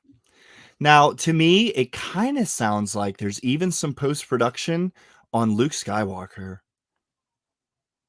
On his voice? Yeah, on some of his lines, it kind of sounds like it was re-recorded. Now, I'm only saying that because there was that's not surprising if they did. Well, there was a moment where I was watching the movie and like I was like watching Han Solo talk, and it was like, okay, this, for some reason my brain was like, this wasn't edited at all. But then sometimes I watch Luke Skywalker talk and it kind of seems dubbed at times, not all the time. Yeah, and I don't know for sure what parts they did or did not do that, but I can say that's a pretty common thing in movies. And I imagine that back then they didn't do it as well as they'd be able to do it now. Because another thing I want to ask you is, what did you think about the very beginning, the rolling credits to tell you a little bit of the pre-story of like what's going on to kind of set you up for the story? What did you think of that rolling credits at the beginning? So I did watch this movie twice in preparation for this episode. Wow, you really did give it your all. No joke. I really liked it, so I wanted to watch it. I really liked it. I liked it. I wanted to watch it again. And I didn't really pay too much attention to the rolling credits. My second time watching the film, it kind of made more sense to me. And I understood the movie better because I watched it. Yeah. I thought that was a nice touch. What's cool about Star Wars, and this isn't spoiling it to say, it's just a cool fact, is that the beginning of every movie, they actually have those intro credits rolling into space to kind of set you up of where things are starting out, what's going on, a little bit of backstory. So that's kind of like the Star Wars signature, if you will. Interesting. I wonder if he stole that from something else, because a lot of people, especially sci-fi films, they take from their favorite sci-fi films, if that makes sense. Yeah. Well, yeah, everybody draws inspiration from something, from somewhere. But actually, what was cool about the rolling credits is since back in the day, the computer graphics weren't what they are now. In fact, they actually had a camera set up aiming at the ground, and the credits were just rolling on the ground. So, like, the credits were actually physically moving, and they were filming it with a camera. It's not like it, they might have redone it. So the version you saw might have actually been a digital version. I'm not sure if they redid it, but I know the original version was actually filmed physically with the credits rolling. It wasn't like, like, It's because you could do something like that easily in a computer now without much effort. Yeah, and that's very interesting because it's like they did that. There's a lot of different things they did in this movie, like claymation. I thought that who is it? Chewbacca. He's playing that game, that board game, and they use Yeah. claymation on that part. And the claymation for the 70s is pretty good. Yeah. There's a lot of they really raised the bar in terms of effects, especially for their time. And they had a lot of cool transitions, which you didn't really see, like, transition from one scene to the next, like they would do like wipes and things like that. Things that really movies didn't do. They really experimented and, tried a lot of shit. Also, another thing that Star Wars did and still does to this day is used miniature models for like some of their ships. So some of the scenes that you see with either a flying ship or like anything like that is actually a miniature model that they've recorded doing that. I So did know that. like the Death Star, for example, they actually had a miniature model of the Death Star, and that's how they recorded that. Solid, really solid. So, do you know if so near the end of the movie, whenever the good guys are attacking the Death Star and like they're all these different pilots and stuff, was that also like the model, like a close up camera shot of the model? I couldn't tell you exactly for that specific scene what they did. I just know for the far away shots and as they would like zoom in a little bit that was definitely um the model, but I don't know what they did for that end scene there.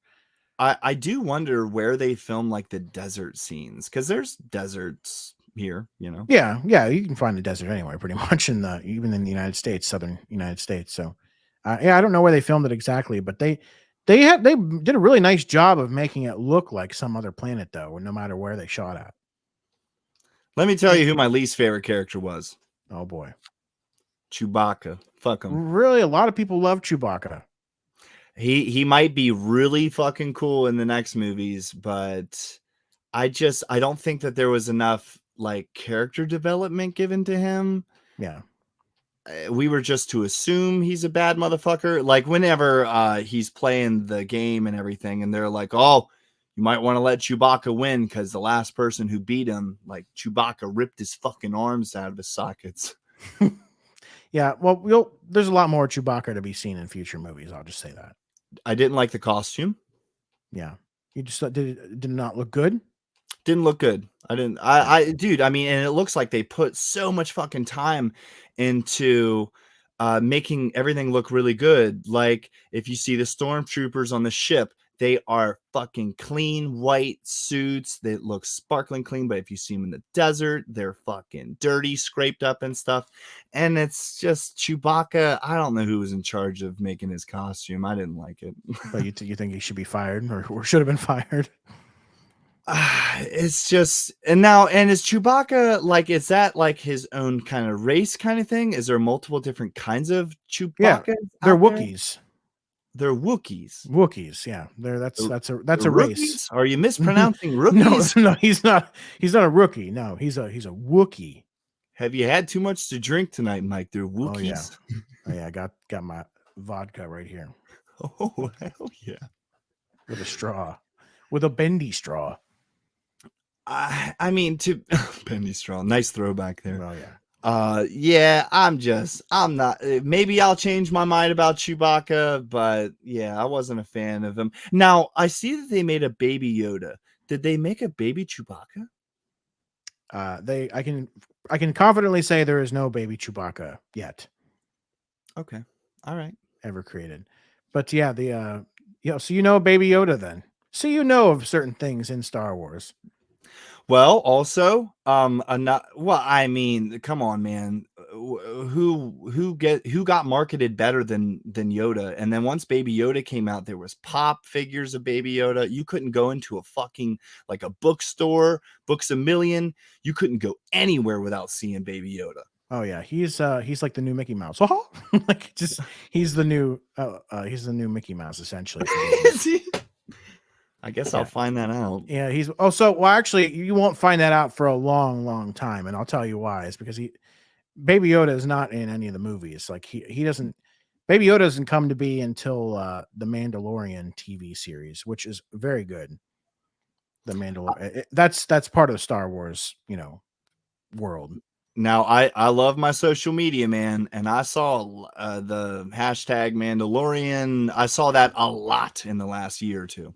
Yeah, Mandalorian's pretty popular and very good show. That's where Baby Yoda gets introduced and has a whole story arc of his own.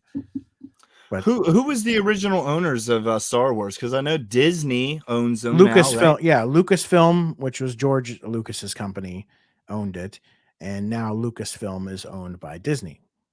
When do you know when he? But George Lucas isn't a part of it at all. It was for billions of dollars, though. They gave him billions of dollars to acquire the franchise. But what was your question? Well, okay, so the first movie for me for the Star Wars that was coming out was the one with that little blonde kid with the bowl Phantom cut. Menace. Yeah, that's Yes. my original. That was for me since I was probably 9 or 10 years old when that came out. That was my like Star Wars movie because it came out when I was, a kid. Well, one of my favorite holiday movies is Jingle All the Way, and the same kid Dude, yeah, that movie rules, yeah. love it. Who Underrated said you could eat movie. my cookies? Yeah. Who could he put my cookie down? Now, wonderful movie, great movie. Now, in that same kid, he's in the Phantom Menace. And I remember, McDonald's did a big thing with Star Wars at that time and all this other stuff. Well, I've a couple years ago, I was very interested in that child actor. I have an interest in child actors anyway to see where they are now, my favorite child actors. Yeah, I do that from time to time too. Just like what are they up to? Well, apparently Star Wars ruined that kid's life. Oh yeah. Yeah, he did not have a good time. I'm trying to remember his name. His name escapes me, but yeah, he was in Jingle All the Way. Now that you say that, I forgot about that. And yeah, he was bullied in school, and I think he got into because of all like the bullying and just the shit that went on. He ended up getting heavy into like drugs and stuff like that, and he doesn't look good these days. Yeah, he apparently attacked his own mother. Oh shit! Just a couple years ago. Yeah. Just a couple years, so he's still not doing good. Yeah. He's actually diagnosed too with schizophrenia. Oh wow. Oh, Jake Lloyd. Yeah, Jake Lloyd. Yeah. That's a shame though. Yeah, man. A lot of positive thoughts and stuff out to Jake Lloyd. That's because that fucking breaks my heart. You're this kid.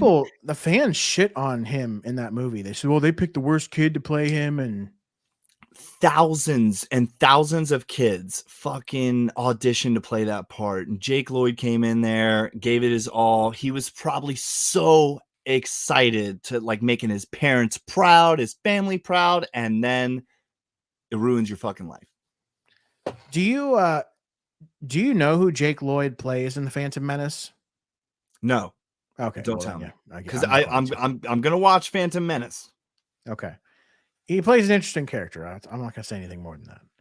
Is he the first bisexual I'm not saying Jedi? Oh my god, no. This was before that was a thing. Not before it was a thing. Before that was like mainstream popular is what I meant. He's the first 11-year-old bisexual Jedi. No. He plays an interesting character that is a part of the franchise. Okay. I won't say, I don't want to spoil anything, so I'm not going to say anything more than that. But yeah, it's just a shame he wasn't received well. And that's funny because I never saw it that way. I didn't have a negative opinion. I mean, yeah, there was in any movie, Star Wars or what, there's going to be corny lines. And yeah, there's he has some corny lines, but that's not the actor's fault. That's not the actor didn't write those lines. He's just doing his job. He's reading off a paper or memorizing off a paper and acting. I never Yeah. had an issue with his work in the movie. I still, think it's a decent movie for what it is. In retrospect, if I could be Captain Hindsight here, I would have told him just do holiday films. Yeah. He could have had a long career for a while. I mean, yeah, he was like, but I feel like actors like that, you only can go so far before like you age out and then you're just like cast off to the side. Cause like they only have like, unless you're like a very special child star where you just can continue breaking through to the next age group, they pretty much just, when they're done with you, they're done with you. And if Macaulay Culkin couldn't do it, who the fuck can? Oh yeah, dude. He was in every movie. Do you remember the movie called The Page Master? Yes, that was one of my movies I fucking abused when I was a kid over and over. Love The Page Master. I should watch that. I haven't seen that in over 20 years. I'm a fan of whenever that movie where Macaulay Culkin tries to kill his sister and then he's trying to kill his brother. Well, what movie is that? I think it's called Brother. It's called Brother. His mom ends up meeting this guy. There's another boy his same age. They start hanging out together, and the other boy realizes that Macaulay Culkin's got this fucking mean streak about him. And I think he even kills an animal in the movie too. And also Macaulay Culkin cusses in the movie. It was my favorite Macaulay Culkin movie. Man, I'm gonna have to look into this movie. I'm gonna have to ask you more about it afterwards and try to figure out I You tried to would look love it it. up. It sounds interesting. Are you Very just joking suspense. though that it was good, or you're being serious that it was good? Yes, I think it's honestly it's one of my favorite movies from the 90s for sure. It's a great movie. Yeah. Wow.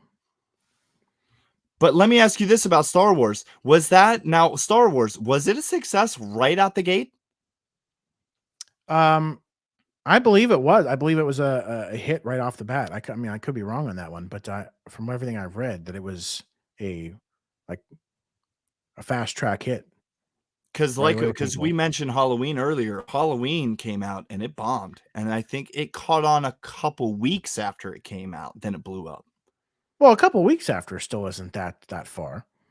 Yeah, but I mean, the review bombs were happening. There was people saying, That'd be but interesting to know. I wonder like when it first came out to theaters, if people just flocked to it or if it took a little bit of time to get the steam rolling. I don't know about the original one, but I know every movie thereafter um, has been a huge like toy. It's like the toy business for Star Wars is crazy. So, did you have Star Wars toys? oh yeah, all kinds of Star Wars toys and video games and books and obviously the movies. But yeah, and what was interesting, what I do remember a fact though about the original movie is that they had some issue where the toys didn't come out till much later. That usually how it works with films is they have the toy rights and the toy deals all in place, and then the toys come out either in conjunction with the movie or slightly before the movie, so that the hype is there. People can get them right away and buy their favorite characters, that type of stuff, and kind of maximize the profit that they can get. But I think there was some issue with the toy company they were using. I don't know if it was Kenner at that time or which company they were using, but they were delayed, and that was a huge issue at the time for them. Is that they had this big movie out, none of the toys, the merchandise was available. Now Mike runs a photography Instagram where he actually takes pictures of some like figures and stuff. You've done Star Wars figures, right? Oh yeah, Star Wars and Marvel are my two, and some couple. I have like 5 horror figures, but Marvel and Star Wars are my biggest like collections. That's what I gravitate to the most. So what's your Star Wars toy collection like now? Like, and when did you start collecting? Are these toys from whenever you were a kid, or are they kind of recently bought? It was actually during the pandemic because I was bored as fuck, and I didn't have a thing to do. I mean, besides work, but like you're at home all day long, and I had just stumbled upon this company called Hot Toys, which sounds like it might be like something bad, but it's actually not. Hot Toys is a company that makes 6 scale collectible figures. And what 6 scale means is that it's literally 1/6 the scale of a regular person. So take you, for example, shrink you down 6 times. That's the size of these figures. They're roughly about 12 inches in height, but they're pretty big and very highly detailed. Like if you ever want to check it out, look up Hot Toys. Look up Hot Toys, Darth Vader or Hot Toys Iron Man or whatever, and you could find. But they make all kinds of figures, tons of figures from all kinds of movies. But What yeah, now? And okay, it sounds like you're like a toy connoisseur here. What do you think of Pop? oh, Funko Funko Pop. Pop. Well, actually, yeah, Do you- sorry, that was actually what I got into first before I stumbled on the Hot Toys. So I went through and this was even before the pandemic. I was really big into Funko Pops. I mean, I had a collection of like 300 plus. And and you have some Star Wars Funko Pops because I know they have a license for Star Wars. oh yeah, I was buying all my favorite characters, Star Wars especially. Actually, what's Darth Vader I love so much. I bought not every single. I think there was like 4 or 5 that ended up being ridiculously high price that I wasn't going to pay fucking $800 for a Funko Pop. So, but aside from those select few that just skyrocketed, I had all the Darth Vader Funko Pops. There was like 14, 15 that I still have. And so like Darth Vader in like different forms. There's even like Darth Vader holding a candy cane, which I have it. It glows in the dark, but I have that as well. Yeah, Funko Pop, they have no shame. They got crazy in their later years and they just started making all kinds of fucking variants of anything. Christmas, glow in the dark, metallic. Now, They have no shame. for Funko Pops, their variation of like a rare Funko Pop is called Chase. Do you Chase, have yeah. any of the Darth Vader chases? I have one Chase, and it's actually that candy cane Darth Vader. Oh, and I also have a Jack. Oh fuck, what's his name? He's from The Shining. Okay. The main character from The Shining. You've seen it with Yeah. Jack Nicholson plays him. Yeah. Yeah, I forget his character's name though. Fuck. I don't know the character. I've never seen it. Okay, well, the guy with an axe. You've seen the movie or the clip of the movie or the photo of the movie where it's like, "Here's Johnny," and he has an axe and he's breaking through the door. Yeah. I have that character. The Chase of that. Yes, the Nice. chase of that. And the other one I have 1989 Joker, the chase of that one. Nice. So I nice. think 3 chases in total. I only have one chase, and that is Michael Myers from Halloween. Yeah. Well, that's a cool one. I don't have that. I went on Amazon, spent $10 for the fucking Michael Myers Funko. They sent me the chase. So it was it's random, right? They just you never know which one you're getting. Yeah. I don't know. So one of the warehouse workers were fucking high off something. They were like, "Oh, I'm gonna put the fucking chase one in this box." It got to the point where sometimes the workers would actually find where the chase was and either buy it themselves or like put it off to the side. So, and it's still like that. Like, pretty much if you go to a Hot Topic or Box Lunch, good luck finding a chase because the workers have picked them over. My Michael Myers chase goes for something around $400 or $500 on eBay. And you have it now? Yeah, it's Just sell me. it, dude. Yeah. Just sell it. I mean, just sell it. There's been a few. I had one. I bought. It was glow in the dark Carnage. It was it's a Marvel character, and I bought it for retail price on Funko.com. It was an exclusive. Paid $23 including shipping, and that skyrocketed a few months later for some reason. It became very rare. Skyrocketed $350+. You sell it? As soon as I saw that price, I said, I don't fucking care about any Funko Pop as much as I care about $350. I sold that shit that day. As soon as yeah. Actually, I take that back. There is one Funko Pop I have that I care more about than any amount of money. And that's the CM Punk WWE Funko Pop with the pink tights. Very rare. The Funko Pop alone by itself is worth $420, $450. But what makes it worth more, what makes mine worth more, is I got CM Punk to sign it. I have the autograph on the front that says "Best in the World, CM Punk." Dude, you should have fucking sold it a month ago while he was still in the business. Yeah, really. And I don't want to take all the credit. I actually didn't get that signed. Glenn was very nice enough he was going to a Comic-Con and he took my Funko Pop with him and got it signed, and I paid for it and all that stuff. But he was nice enough to do that. But that's my most prized Funko Pop. I will not sell it. If it skyrockets to $1,000, I'm still keeping it. I mean, mine's definitely the Michael Myers glow in the dark Funko Pop. Would you sell it, or you just love it so much you couldn't? No, yeah. The next movie, Halloween Ends, comes out in like 2 weeks. I'm probably gonna sell it here in about 2 weeks. Dude, yeah, it'll go up in value even more. So you might as well take advantage. Yeah, Christmas is right around the corner. My daughter loves the Nintendo Switch, and I don't know how many of you guys are gamers out there, but a Nintendo Switch game that comes out that is like a title, like a big game, it stays $60 for fucking years. So Really I need money. interesting. So Nintendo Switch, you said that's still a thing. Is it? Have they come out with a new one? Still a thing. Dude, It's huge. no, I don't know. I'm not saying that to be smart. I'm saying that because I don't know. Like I, other than the PlayStation, I have PlayStation 4. I still don't have the 5, but I don't play any other systems, so I don't know. Oh, dude, there's big releases for the Nintendo Switch month in, month out. Huge games. Really? Yeah, Do they the do next Donkey Zelda, the Kong next anymore? what?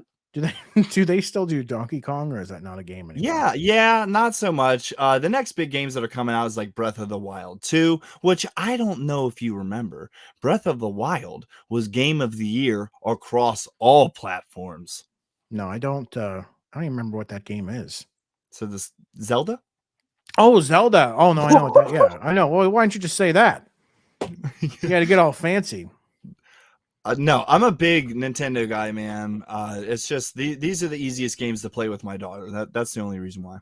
The last time that I was big into Nintendo was when Super Nintendo was out, which is a long, long time ago. Oh yeah, that dates me pretty good. Yikes. Yeah, but dude, you want to talk about fucking games? Those games were the shit. Super Mario Brothers, Donkey Kong, all those. Those were my games. I don't. They probably don't do games like that anymore, but they still do Super Mario. 100% they still Oh, make games like that. oh, You okay, need a wow. Switch, man. You would love the Switch. I probably would. That sounds fun. I I who does Star Wars make games for? Is there PS5 Star Wars games? Well, I don't have the PS5. I'm sure there is, but I have a PS4, and I have a couple games for that. Battlefront, and the other one is Fallen Jedi. Dude, they're awesome. I think it's called Fallen Jedi, something like, or Fallen Order, something along those lines. But really awesome games. I mean, a lot of fun. Are these open world games? You One of the games you can travel to different planets. What the And fuck? I want to play some Star Wars complete games. yeah, and complete missions. They're actually pretty sweet, and the graphics are really amazing. And they're fun games. Both Can of you them are. play as like Obi-Wan Kenobi and They have all the Battlefront has all the characters from the original movies and the new movies, so you can play as anything you want, fight anybody you want. folks at Uh, home? I am falling into a fucking deep Star Wars rabbit hole right now. that's hey, there's no better time because Star Wars is coming out with a lot more TV shows and movies and stuff like that. So My it's still big. my brother even texted me. He was like, I know that you've shit on Star Wars like your whole life, but he was like, give it a chance. Like Star Wars is pretty dope, and I Yeah, agree.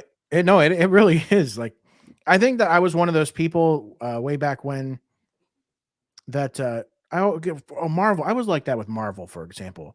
I didn't watch my first Marvel movie other than like I saw the Iron Mans and that was it. And then after the Iron Mans, they just released 15, 20 movies like Thor's, all the stuff, Captain America. Didn't watch any of it. For whatever reason, I was just too cool for it. But they were catching fire and they were popular. But it wasn't until like 2018, 2019 that I actually went back and watched them all in a row. And the Marvel movies are like great. Like that's another deep rabbit hole to fall into. But so I was like that with Marvel. I was like putting it off for the longest time. No, I'm not going to watch that. Too many movies. Now I love it. So I just wish that I could have had like this kind of like mature mindset my whole life. I just remember in elementary school, there was this kid named Justin in my class, and he would get fucking picked on every day. And he had this huge, really tall Wolverine action figure. It was like wow. much bigger than normal action figures, really tall. And the only reason why we didn't like him is because he would openly pick his fucking nose in class Well, I mean, nobody likes a nose picker. and wipe it on the desk. I'm like, come on, Ooh. man. Well, I mean, he was kind of digging his own grave there. Yeah, but I think he did it because he was nervous because we were fucking with him every Well, day. there's other things you could do when you're nervous. I mean, just not that. Yeah.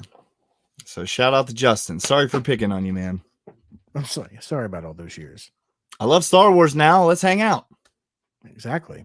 So you think you're looking forward to the next movies and Honestly, I can't wait. I'm fucking really invested. Now that I've watched the movie twice in 2 days, I'm really invested and I wanna see, you know, I just think it's interesting. Never watching the movies, jumping into this at 34 years old, and man, I'm fully invested. The next movie is going to be fun because a lot of people, I don't know about everybody, but a lot of people say that Empire Strikes Back, which is the next one you'll be watching, is the best Star Wars film. A Mm. lot of people have that share that opinion. Do you? I that's really hard to pick the best one. See, like I want to gravitate towards which one impacted me the most, which is a movie that I could just quote again and again. And for me, that would be Revenge of the Sith. Now, I don't pick Revenge of the Sith because I think it's the better film, because there's definitely more cheesy lines and things that I wouldn't, probably you wouldn't put with like a great film. But I don't know, Revenge of the Sith, which is the third prequel movie, would probably be the one that I pick as my favorite, just because of how quotable it is, and that's the movie I grew up with. But yeah, a lot of people say The Empire Strikes Back. I really want to watch it again, so I'm gonna have to watch both of those movies before our next show. Not for next week, but I'll have to watch it Do to refresh my you memory. are you knowledgeable on why there was almost 20 years that there was another Star Wars movie made after the third one they made? Well, it wasn't 20 years though, was it? Because it was It was almost. when did Return of the Jedi come out? The 80s? So the third movie from my research was like very early 80s. The next movie, which is the one that you grew up on, Phantom Menace, Phantom was like Menace, yeah. 1999. 99, yeah. Yeah. I know that George Lucas, I don't know the exact detail of why so much time passed, but I He was know like, I am burnt the fuck out. George Lucas, well, maybe, I don't know, or maybe it could have been budget. Who knows what it was? I don't know. George Lucas already had the prequels in mind when he was making the original movies. Like he already had ideas for the backstory of the characters, and that's why that's probably why the original movies came out so good, is because not only was he working on those, but in his head and maybe even on paper too, he was working on the prequels, and he always had an intention of doing the original movies and then going back if they became popular and doing those prequels. Why so much time passed, I do not know what led to that. I know that he didn't want to direct it at first. I think he wanted to find someone else to handle the prequels, and then he ended up doing it. But yeah, that'd be interesting to know why so much time passed exactly. One of my favorite things about Luke Skywalker 2 is that, I got to watch this movie of one of my favorite characters of all time, Joker from the Batman animated series. I got to see him fucking in some of his earliest days play Luke Skywalker. And name the actor for me. What's his Mark real name? Hamill? Yeah, Mark Hamill, man. Yeah. What a fucking gem. He's he's a genius. And playing Luke Skywalker, you have to understand too, it's like this is the first movie. I feel like he wasn't the most polished actor. Hopefully he gets better in the next movies.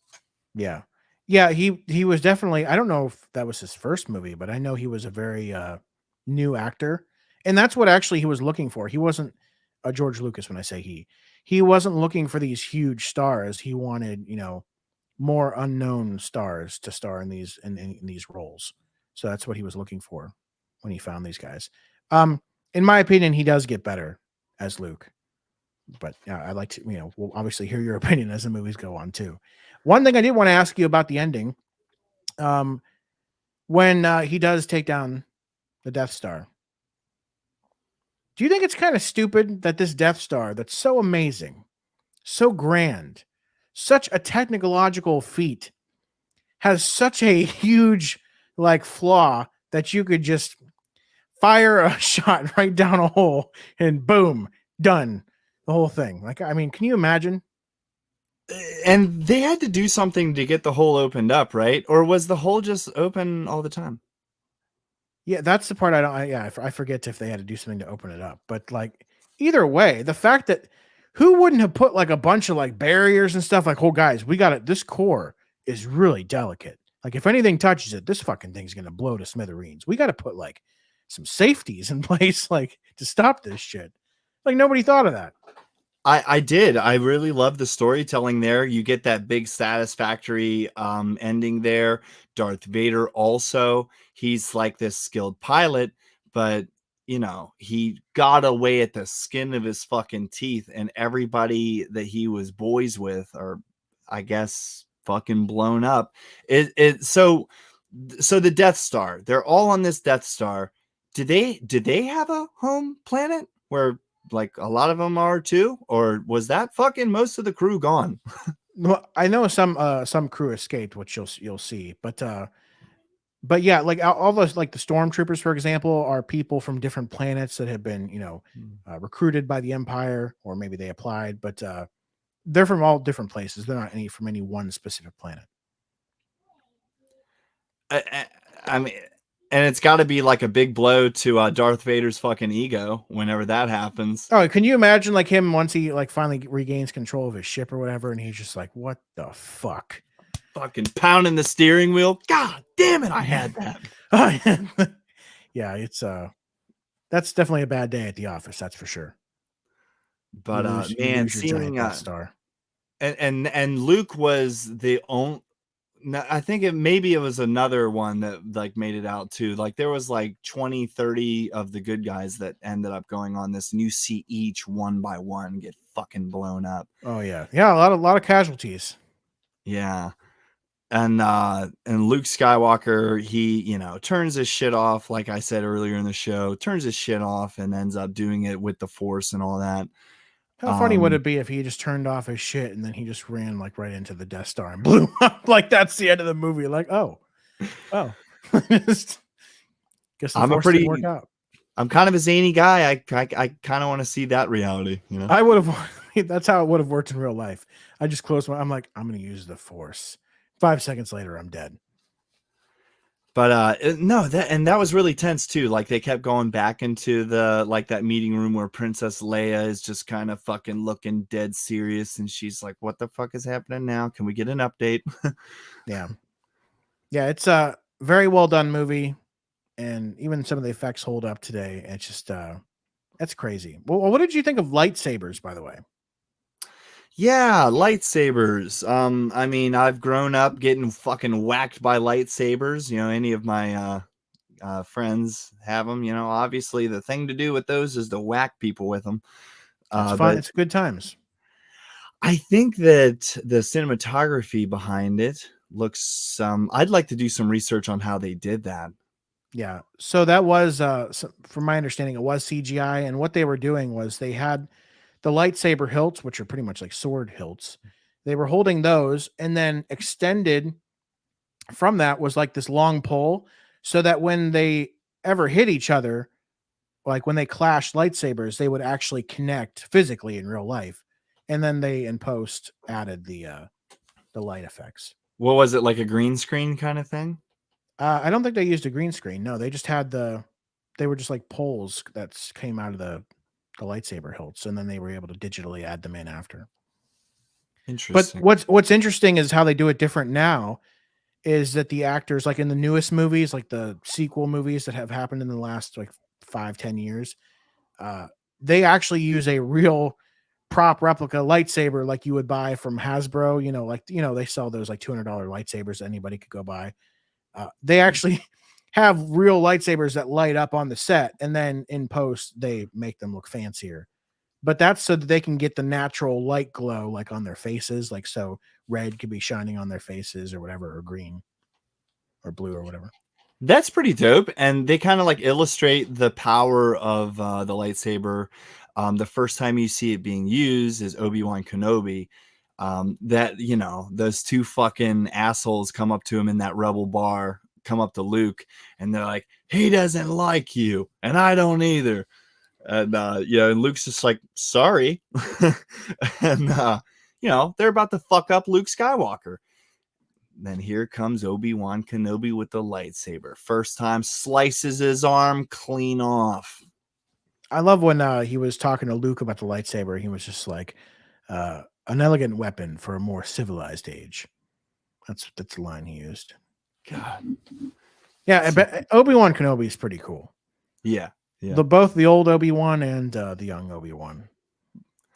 Yeah, I get, and Obi-Wan was like, the Jedi's weapon of choice is the lightsaber. So are you not really seeing a lot of lightsabers throughout these movies? Just the Jedi's have these motherfuckers?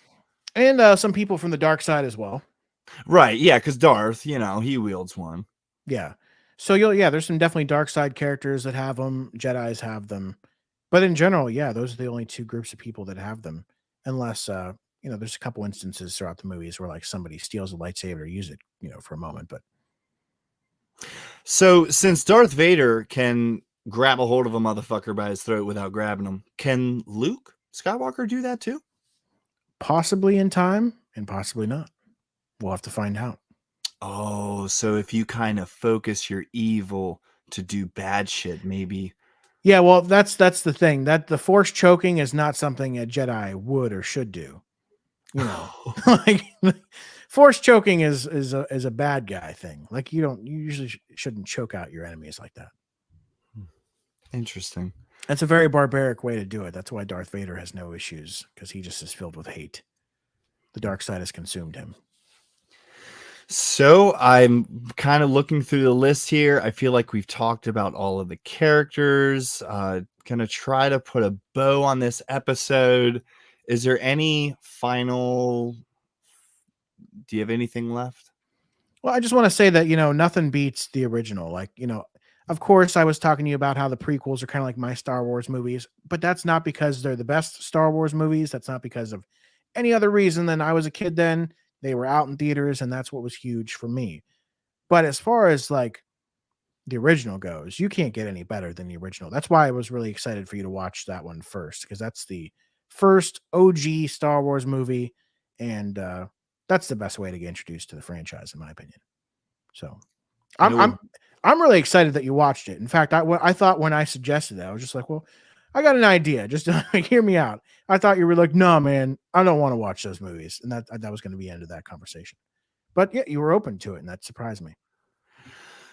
Like I said to you in our conversation it was like a year ago, I was thinking about doing this show, and I was like, man, it would be kind of interesting if I watched movies that I've never seen, because there's just a huge fucking library of these blockbuster movies.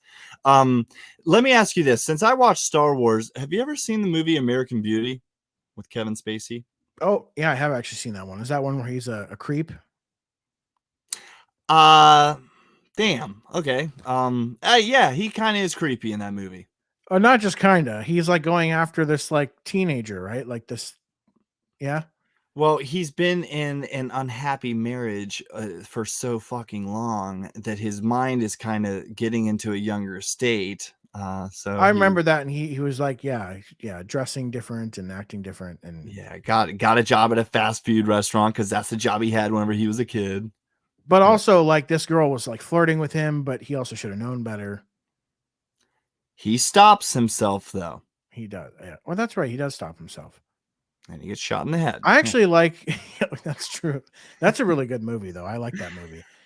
Kevin Spacey is still, and I know that he had some controversy some years ago, a few years ago, several years back, but he's still one of my favorite actors. Kevin Spacey, as far as his body of work goes, is amazing. The only reason why I bring up that movie is that, for a lot of people, Star Wars is their favorite movie, and American Beauty is my favorite movie of all time. That's your favorite movie of all time? Yeah, That's crazy. that movie makes me cry. The ending makes me cry every single time. With the bullet to the head. It's just because, man, Kevin Spacey, this character, he was finally saying, "Fuck it. I know exactly what's wrong in my life, and I'm gonna start making changes." He starts working out. He fucking quits his job, gets a job he likes, and he just starts making all these changes. And then he fucking I somebody forget. Can you refresh my memory? Why did he end up getting shot in the head? Did his wife do that, or who did that? No, the neighbor was this former Marine, like former, and he had a son who was like a rebel pothead kid trying to keep a short leash on him. He ends up making friends with Kevin Spacey, sells him weed and stuff. And then, he thinks that his son's going gay for the neighbor, and he can't handle it. Oh, that's right. And he gets really pissed off about that. Yeah. Yeah. And wasn't there even a scene, like an awkward scene where it did seem like Kevin Spacey was gay, but he wasn't. It just like was some coincidences or something. Yeah, he saw them exchanging money for weed in the garage, but like the panel, like you could only see a little bit into the window, and it looked like Kevin It Spacey looked was getting bad. blown. Yeah. I'm gonna have to watch that movie again. I It's wonder like, if my not my fiance's son. I wonder if my fiance has seen that movie. If not, we're gonna have to watch it. Oh, man, that movie changed my life, man. I was like, fuck this, man. I'm gonna start working out. No, no. Well, I'm gonna start working out. Yeah. Well, I think if I had to pick my favorite movie, it's really hard, like put on the spot because there's so many good movies out there. So I'm not gonna be able to say like definitively this is my favorite, but I will give you one that's up there. It's a movie called Her, starring Joaquin Phoenix. And I'm just going to sum it up for you in a simple way. It's basically the dude falls in love with his computer. That's the premise of the movie. And I really related to that. Oh my God, that's about to sound sad, but I really related to that at the time. I watched this movie. It came out when I was 23, 22, 24, somewhere around there. And I didn't have a girlfriend and hadn't in a while. And now I'm engaged, but back then I was feeling really lonely. So like that movie touched me. Like I was just like, oh, that's probably the only way I'm going to find love is for one day my operating system is, because it was basically set in the future. So like operating systems were so smart that they talk to you like real people. Like, you could have conversations with them. They could sense your emotion, that type of thing. So he like fell in love with his computer. And that's a very simplified way of saying it. There's a lot more involved in that, but it's very, very well done. And it's called Her. This sounds incredible. I think I'm going to go out of my way to watch this movie. It actually is a really good movie. I'm not kidding. Glenn loves it too. We walked out. It's one of those crazy movies. It's just really good. See, here I was sitting here think you were about to say your favorite movie of all time, and I was predicting in my head. I was like, he's about to say The Sandlot. The Sandlot. No. No, no, no. No, that's a good movie too, but that's not my favorite. But no, like there was like a relatableness to it. Like, oh yeah, that's probably going to be me. I'll someday in the future, I'll just fall in love with my computer or some bullshit. But it's just a crazy movie. Damn. And it's interesting because just because it is set in the future and all the crazy technology they have, and yeah, if you do end up watching it, let me know because that's really good. I mean, it's Joaquin Phoenix is a great actor too. Well, they've made really lifelike robots. Yeah. And it becomes more true every day. Oh yeah, we're definitely heading there. I mean, that's going to be reality. I prefer a real person though over a computer. Personally Why? speaking, I don't know. I just do. Folks, on the next episode next week, we will be having Joshua Strawn on the show. He's got a very inspirational story. He's been a longtime friend of mine. Yeah, you were telling me about him. That sounds like it's going to be a lot of fun to talk to him, chat him up about all the stuff that he's been through, and yeah, I'm excited for that one. Yeah, man, he went through a lot in his childhood. He overcame a lot. I don't want to give too much spoilers. I want Joshua to tell his story.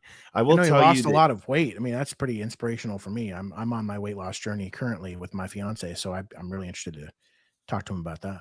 he did. As a kid and a teenager, he was over 400 pounds. And yeah, he's I think he told me the other day he runs 6 miles a day now and has for 6 years. miles a day. Wow. That Inspirational. guy's a workhorse. One of the things I wanted to do with the Travis DuFour show is just tell raw stories and have people that I know that inspire me on the show. And this absolutely checks that box. So please, by all means, check us out next week. Thursdays, if you listen to this on your podcast, we do this show Thursdays, 7 p.m. Eastern on Twitch, YouTube, and Facebook at the DuFour brand. I hope everybody checks me and Mike out next Thursday. Mike, any closing thoughts? Star Wars, anything like that? Not too much. I'm just excited for you to see the rest of the movies because there's so much. And this show is very difficult for me to go through because there's so much I know that I really can't say. And there was even times where I slipped and did say some things, and I apologize for that. But it's really hard, you can't stop knowing what you know. But so I'm really excited for you to get caught up and watch more and more so that we can talk, more about everything going on. And as far as where people can follow me, the only place I really hang out is Instagram. Like Travis said earlier, I do post some photos of like my collection and that kind of stuff. So you're into that and you want to check it out, it's at Fig Fate. And yeah, give me a follow. And don't forget, guys, in 2 weeks from today, we are going to be doing Revenge of the Sith and Empire Strikes Back. That will be the continuation of this little Star Wars mini series. No, that will actually Mike. be Empire Strikes Back. You Did said I revenge. fuck that up? You said Revenge of the Sith and something else. Yeah, it's Revenge of the Empire, and then yeah, let's get our movies straight here. No, it's Empire Strikes Back and Return of the Jedi.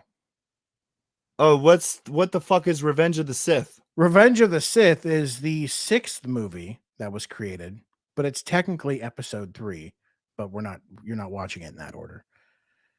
Okay, what Mike said. You guys know the movie. The hardcore is like, oh, I know exactly what he means. Yeah, like it gets confusing because they were made in fucking different orders. But yeah, Empire Strikes Back and Return of the Jedi. Those are the next 2 movies in the original trilogy, and that we'll be reviewing. I look forward to seeing when Yoda is introduced. I look forward to seeing what happens with this little love triangle. It gets interesting. It gets dicey. That's for sure. It's very interesting being so invested in Obi-Wan Kenobi and kind of having a sense that he's still going to be sort of involved in the next couple movies. Interested to see what happens there. Of course, Darth Vader. Let's see what he fucks up next. Yeah. Which planet? See if he got better at flying. Oh yeah. Oh, he's a master pilot, but he lost control of that plane, that ship. What they say, they're like, he's the best of the best, and then at the end of the movie, he fucks it all up. Hey, one mistake doesn't make you a bad pilot. Okay, guys, make sure you follow the DuFour brand. We will see you on the next episode.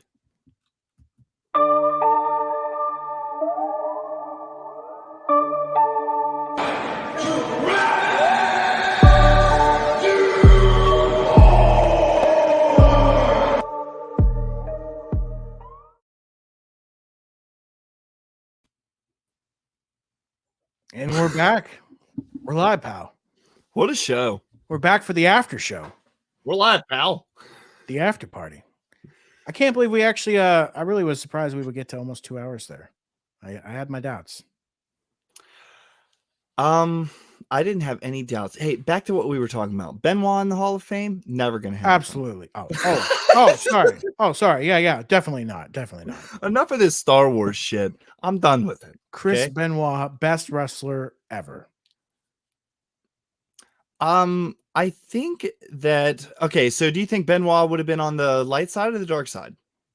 Well, I mean, for a while I would have said light side, but after 2006, dark side. For a good period of time, light side. For a good period of time, I was convinced light side, but now not so much. Seeing how passionate he was about Eddie Guerrero dying, light side. Do you know what really, I don't know. I couldn't escape the memes for the longest time. Like there would be memes of Chris Benoit hanging from a weight set, like just bouncing around like there. Do you remember seeing those memes? Some crazy ass memes. There was another meme of him putting his son in the crippler crossface. No, I mean, that's some fucked up shit. No, there's some. I never saw that one. Well, you're lucky, honestly, though. You don't want to see it. It's not. God bless. Yeah, where are you getting your content from? The dark web. No, No, I don't know. It would pop up on my feed or something. Huh? It would pop up in my feed. Chris Benoit. I think that the only thing that would have made Chris Benoit a better worker is having a lisp. Chris Benoit. I see. You know, now that I'm thinking about it, I can't name a specific promo, but I remember when he would come out there and he'd be like, "I gonna be the world heavyweight champion." I don't know. I just thought. I mean, I liked him. I felt like D'Lo Brown now. Yeah, he's working with the real deal now. Yeah. I hope. Oh my god. I remember him being intense. I liked Chris Benoit at the time. I'm sorry to say, folks, I did. I had so I had a figure fed, and I got a Chris Benoit action figure where he was in the Wolverine, the red and black Wolverine tights, And man, he was going to be a fucking real star in my figure fed, but then his head popped off. Like, wow. I should have Foreshadowing. known then. A little bit of foreshadowing there. Yeah. But so the current, have you been watching AEW at all? And when was the last Dynamite you watched? Like in full? Yeah. Well, or caught parts of. I've never seen a Dynamite episode. Now, like I told you, I watched it on Twitter. Yeah, like clips. Yeah, because dude, the AEW Twitter, they fucking, as soon as something happens, like less than a minute later, they have like a clip of it. So it's like watching. They're passionate. Yeah. The MJF is really hot right now. I like MJF quite a bit. I wish he wasn't. Now, who I hope stays on their hot streak is Paige. Yeah, but do you think she's actually gonna like Saraya? You mean? Yeah, she is wrestling. You can't call her Paige anymore. It already came out, man. She's wrestling. All right. Well, I know that's what it's been said, but I won't believe it until I see it. She was done. She's been done for years. But then again, so was Daniel Bryan, and he came back. So was Edge, and he came back. She's quoted as the saying, Daniel Bryan and Edge are big inspirations for her to keep wrestling. So she's going to do it. Tony Khan doesn't give a fuck about his wrestlers. No, he's going to let her wrestle. He doesn't give. He just cares about money. Because honestly, if he did care, he wouldn't let her wrestle. Wasn't like her first or second match back. Like she took a drop kick to the back, and that was it. That was what took her out again. Because she was injured for a while. Something happened in the corner and it was nasty. Like they like mule kicked her out of the corner, like straight to her back. And she like her arms went all fucking like, and she just went straight down. She had trouble picking up her arms. Yeah, that was scary to watch. If she stays healthy, that's awesome. I'm looking forward to it. What I don't want to see is somebody getting paralyzed in the ring. Hopefully they do a fucking long-term storytelling between her and Jade Cargill, and then Jade Cargill eats her alive and continues her streak. I hope Britt Baker buries Saraya. That's what I want. I want to see DMD bury Saraya. I will write off wrestling for the rest of my life if Britt Baker gets in. You do not like Britt Baker. She's just so vanilla. In your opinion. Do you hear the fans? The fans are with it when she does the DMD thing. They're into it. Plus, I like the mandible claw or whatever the fuck she does when she puts on the dentist glove. And she is only over in Pittsburgh. That's it. Wow, you shut your mouth. You shut your damn mouth. I mean, I could see your point, I guess, but for me, she's been the biggest in the division for a while before Jade Cargill got big. Like she was the division before Jade Cargill. She was. I think that they were trying to make Nyla Rose the face of that division. Yeah, where did she go? I mean, I was actually into Nyla Rose after a certain period of time. Like I finally was like, okay, she's. What happened to that? Yeah, is she still employed there? I'm pretty sure. I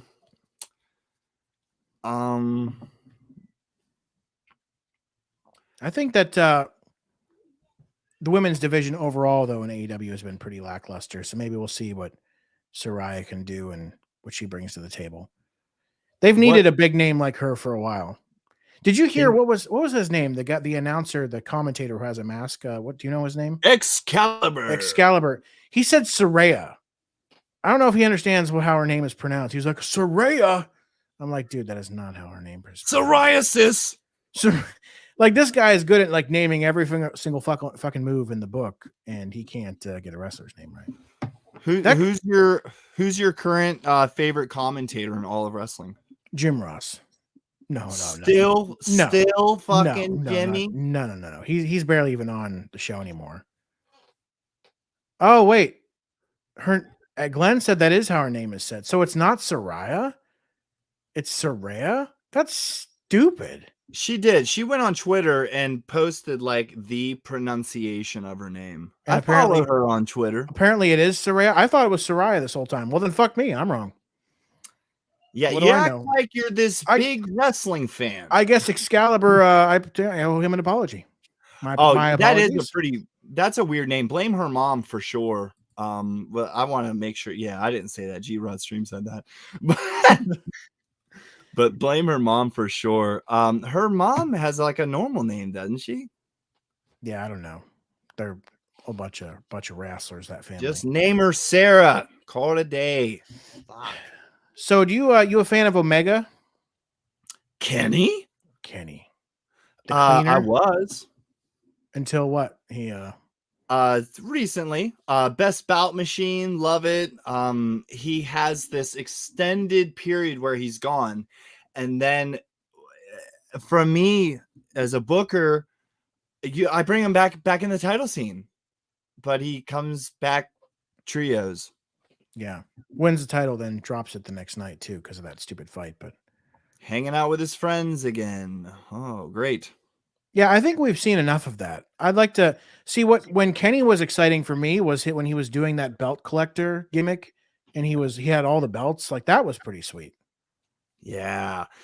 His most exciting for me is like he's got all this Japan hype, and then AEW does a great job announcing him as, oh, who's the free agent? Who's the free agent? People are predicting stuff. It's Kenny Omega.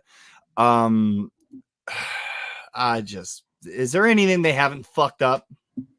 Yeah, they bring in, my issue with AEW is that they bring in all these guys with tremendous potential, and you could disagree on some of them, but I'm going to name some. Aleister Black, who's Malachi Black, Miro, Buddy Murphy, even. I mean, there's so many guys they brought Buddy in. Murphy. I actually liked him in WWE. I liked him. I like him. Jeez. You don't like him? He's good. I like him. Where do I start on Buddy Murphy? He is a textbook fucking meathead, brings nothing to the table. Oh my God, brings nothing to the table. Okay, well, fine. Brody, you disagree with this one, I think, too. Brody Lee, I loved Brody Lee. Thought there was a lot of potential there.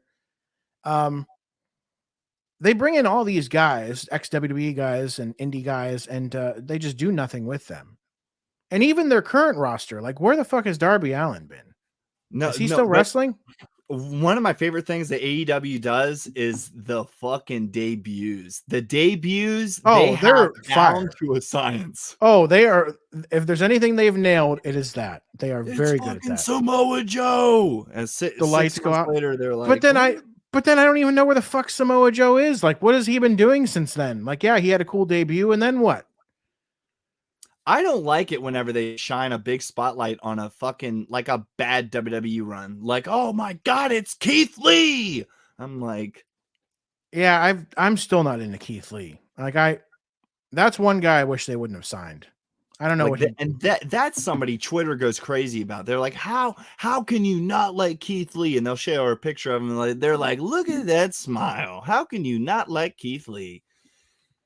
I don't like him.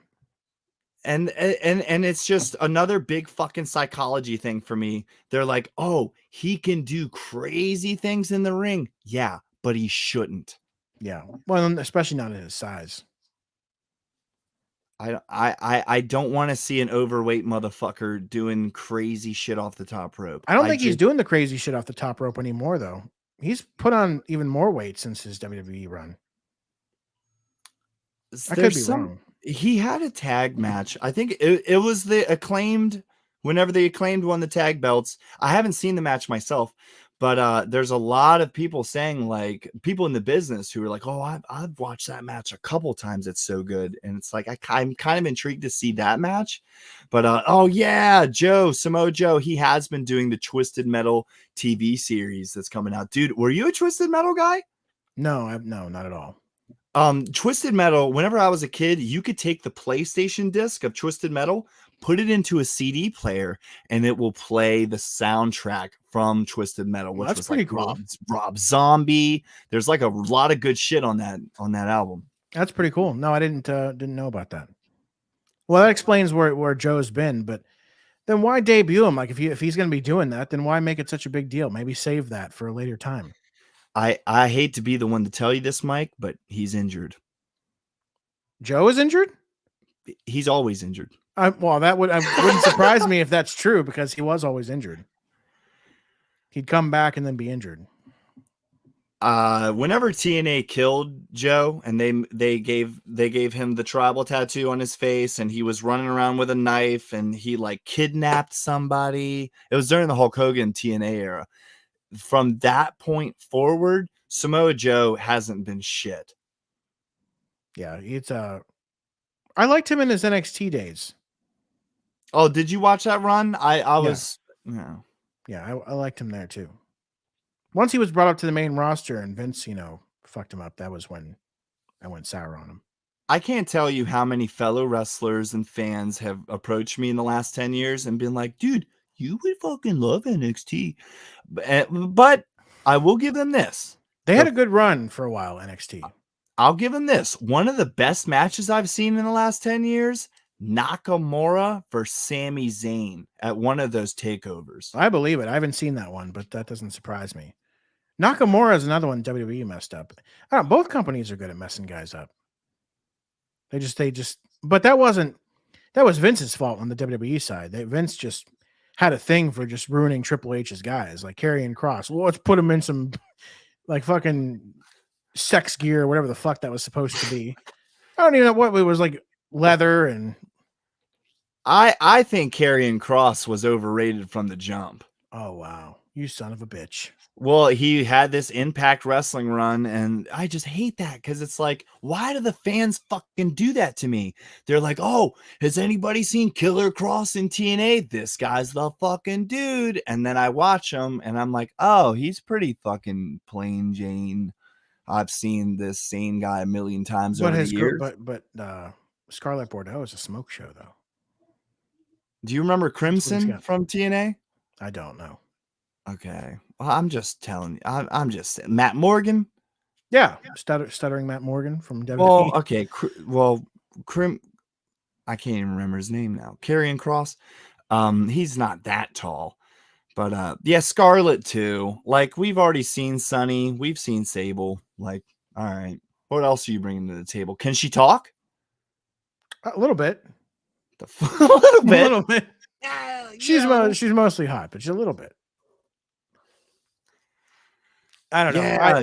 His favorite NXT match of all time was the Nakamura fucking Sami Zayn match. Dude, Mike, you would love that match. That was a great match. Yeah, I should watch that. Yeah, I never saw that one. I watched some takeovers, but I don't.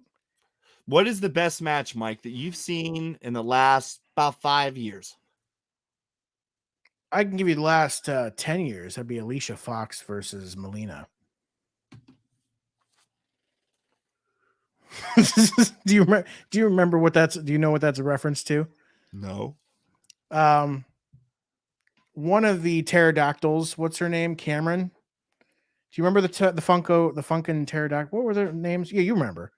Yeah. Brodus Clay's girls. Cameron. That's what she told Stone Cold Steve Austin on an episode of Tough Enough when she was competing on Tough Enough. Stone Cold asked her, "What is your favorite wrestling match of all time?" or something like that. And she said, and she like paused for a bit. And she was like, probably Alicia Fox versus Melina, or she said something like that. And he just looks at her like she's the dumbest fucking person that he's ever encountered. And it's gold. It's television gold. I don't know if they made her say that to make the show interesting or funny, but it worked. Because like he just stared a hole right through her. Like it was just like Alicia Fox versus Melina. That's the best match. I mean, hey, and to give both of those women their due, they have been known at times as being praised by the wrestling fans as being, better than most other women wrestlers, You don't got to be nice. It's okay. They sucked. Melina didn't suck. Alicia Fox sucked. My opinion. My opinion. My least favorite women wrestlers is probably Kelly Kelly. Oh, well, she was nice to look at, though. Well, it's just, they just kind of like wanted the fans to think like, hey, Kelly Kelly's getting pretty good. Hey, you remember she used to strip, but now she's a good wrestler. And I'm like, nah, you can't. No, she's not. Okay, you asked me for my favorite match last 5 years. Fuck. That's a really hard one. last 5 years would be tougher than like I could probably name one of all time, but last 5 years, I don't think I've watched wrestling close enough to pick a match in the last 5 years. Let me speak for you. Bray Wyatt versus Seth Rollins, Hell in a Cell. Probably the best. It's up there. It's The up there. Fiend. Yeah. Dude, that ending, I don't know what anyone was thinking. I don't know who wrote that and was like, that's what we're going with.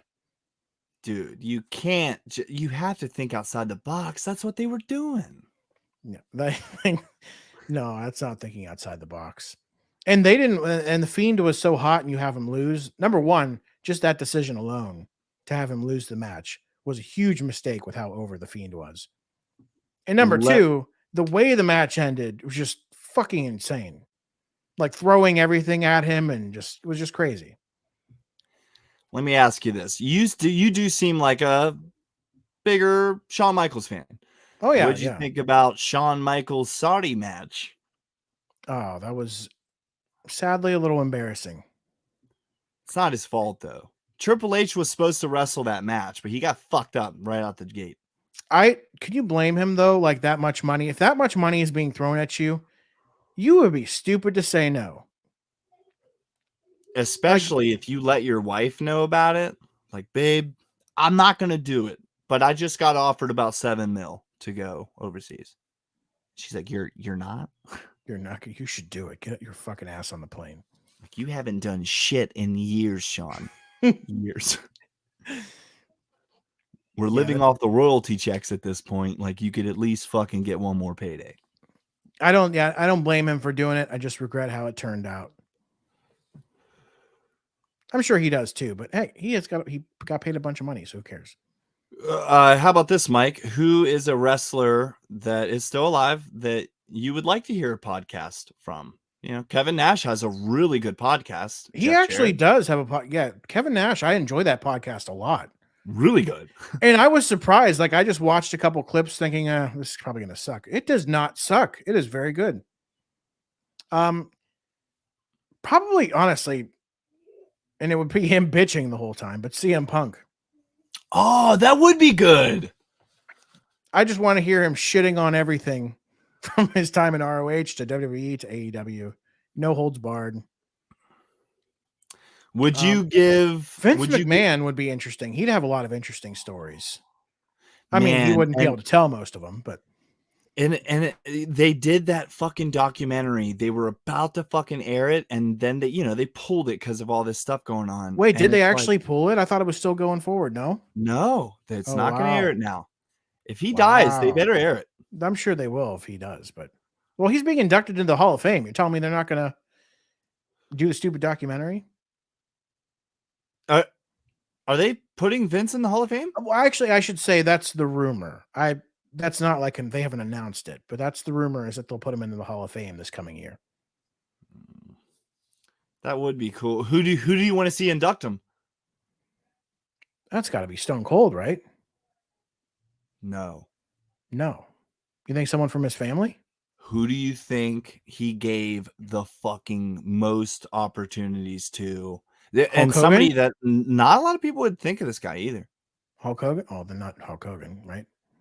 X-Pac. It should be Bret Hart. Oh man, what a full circle story that would be. I know. I screwed you, and now you're inducting me into the Hall of Fame. Owen Hart's ghost is in the front row, just like can't believe this.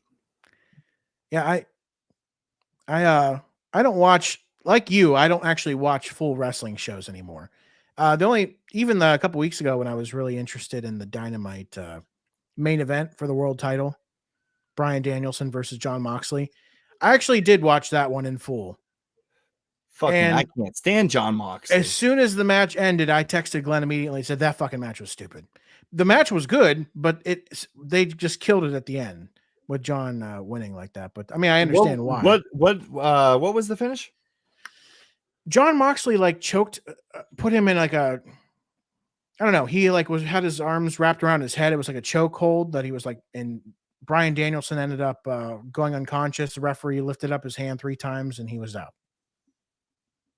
Wow. So he won. Typically, yeah, you don't see that finish very often. Yeah, actually, you never see that finish. Bet you that was Tony Khan's call. He was like, we're going to do a finish that nobody does. And honestly, they shouldn't have done it because fans are conditioned so much that that's never going to be the finish that I was like, what? Wait, that was it? That was the ending? Like that was the match? Yeah, that was the match. If I had to put myself in Tony Khan's shoes, it was probably the night before, and his wife was choking him out while they were in the bedroom, and he was like, oh, that's the finish. That's the You're a genius. I think that I understand why Bryan Danielson didn't win, but when Bryan Danielson first got to AEW a year ago or whenever he first got there, he was red hot. Like he went on this little streak where he was winning matches and he was like fired up. And I thought for sure they were going to put the title on him. And then they gave the title to fucking Adam Page. And that's when they lost my interest for a while. I tuned out for a bit. I think that was a moment where everybody in the AEW locker room, not everybody, just the fucking idiots, Young Bucks, Kenny, all those dipshits, they probably looked at each other and then they looked at Adam and Adam was like, oh man, but you guys promised me like 2 years ago this was going to be the time. They're like, no, Adam, you're still getting the belt. No. Punk's coming in. Daniel, fuck them, man. You're getting the belt. You're still getting the belt. Yeah. Yeah. Don't cry. You're fine. And they did, sometimes you have to call an audible. Sometimes you just have to recognize that somebody else is hotter and you got to call an audible. Adam Page could have won it at a later time, a year later or something, when they built him up some more. Keep building him. Yeah. But like he was not even really doing much before he won the title. He kind of fizzled out for a while. They fucked up Adam Page a long time before he got that belt. Glenn said that they built the story for him to win the title for 2 years. But the fact that it was drawn out so long, people didn't care anymore. Yeah, no, exactly. And you also have to think about the story that they built too, because there was snags along the way about how like there was certain things that they wanted to do with Adam Page that from my memory, like it got fucked up along the way. So the story was getting fucked up along the way. And boring. Like for a while it was good. I mean, for sure. Like I actually enjoyed him coming out drinking and him being alcoholic. I thought there was going to be like a redemption story to that. I actually enjoyed that part of it, but it just drug out so long that it became boring. And then you pretty much just forgot, at least I did, Adam Page was even part of the show. Well, do you remember how WCW started putting Scott Hall on TV while he was fucked up? Yeah. Just to kind of prove a point to Scott to sober up because like he was starting to embarrass himself on TV. Why didn't they do that with Jeff Hardy? Just put him out there all drugged up. Like, let's go. Have at it, kid. Well, actually, TNA did do that. TNA did do that one time. Yeah. They were just like, you're going against Sting in the world title. And he's like, what? And they did not clear that with Sting. Dude, Sting was just like shaking his head. He had to force him into that Scorpion Deathlock or whatever. And get the fuck over here. And then Jeff Hardy tried to kick out, but Sting like held him down like for real. And he's Sting like, no, probably didn't. It hasn't had to do that since the 80s. Whenever, yeah, that's crazy. Poor Sting. So, do you think Bryan Danielson should have won that belt though at that time when he was hot? 100%. And plus, I would even say that Bryan Danielson is a bigger star than CM Punk, just because. You have that return 7 years gone. What's old is new again. Yeah, that's great.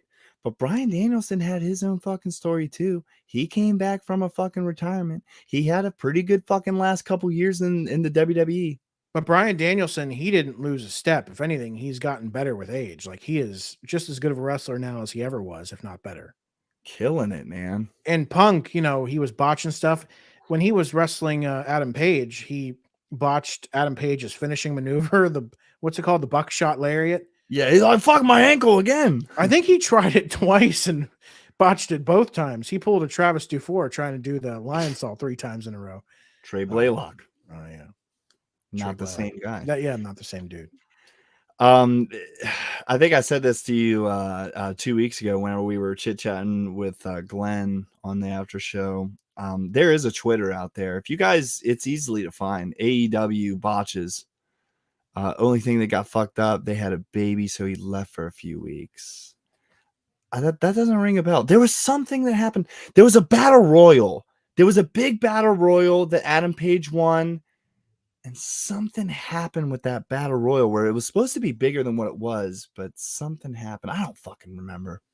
All I know is my memory is he kind of sizzled out for a while. That's all I know. Yeah. And but of course, you're entitled to your own opinion. I'm not saying you're wrong, Glenn, but from my perspective, I thought he fizzled out and he wasn't the guy. And you know what? At the beginning, I think it was Adam Page versus Chris Jericho to crown the first champion, right? Yeah. That was a hell of a way to start Adam Page. But then once he lost to Jericho, they fucking put him at the bottom to work his way back. Why? He was even with the Dark Order for a long time. That's not a good mix. Yeah, that was. I mean, even if you do something like that, keep it very short term. Put the Cowboy with the modern day Ministry. Yeah, I wouldn't even say that about them. That's giving them even too much praise. They've been too much. Oh, dude, I don't know about John Silver. I don't like him. Never have. I think John Silver's funny. I just don't like the Dark Order very much. Keep John Silver on Being the Elite. Don't put him on TV. Yeah. I haven't watched Being the Elite in a while, but that did used to be very interesting. They used to do some, but now it kind of feels like for me at least, boring. Yeah, hey, they haven't done Being the Elite, I think, 2 weeks in a row since the media scrum. They probably won't until they come back. Yeah. Mm-hmm.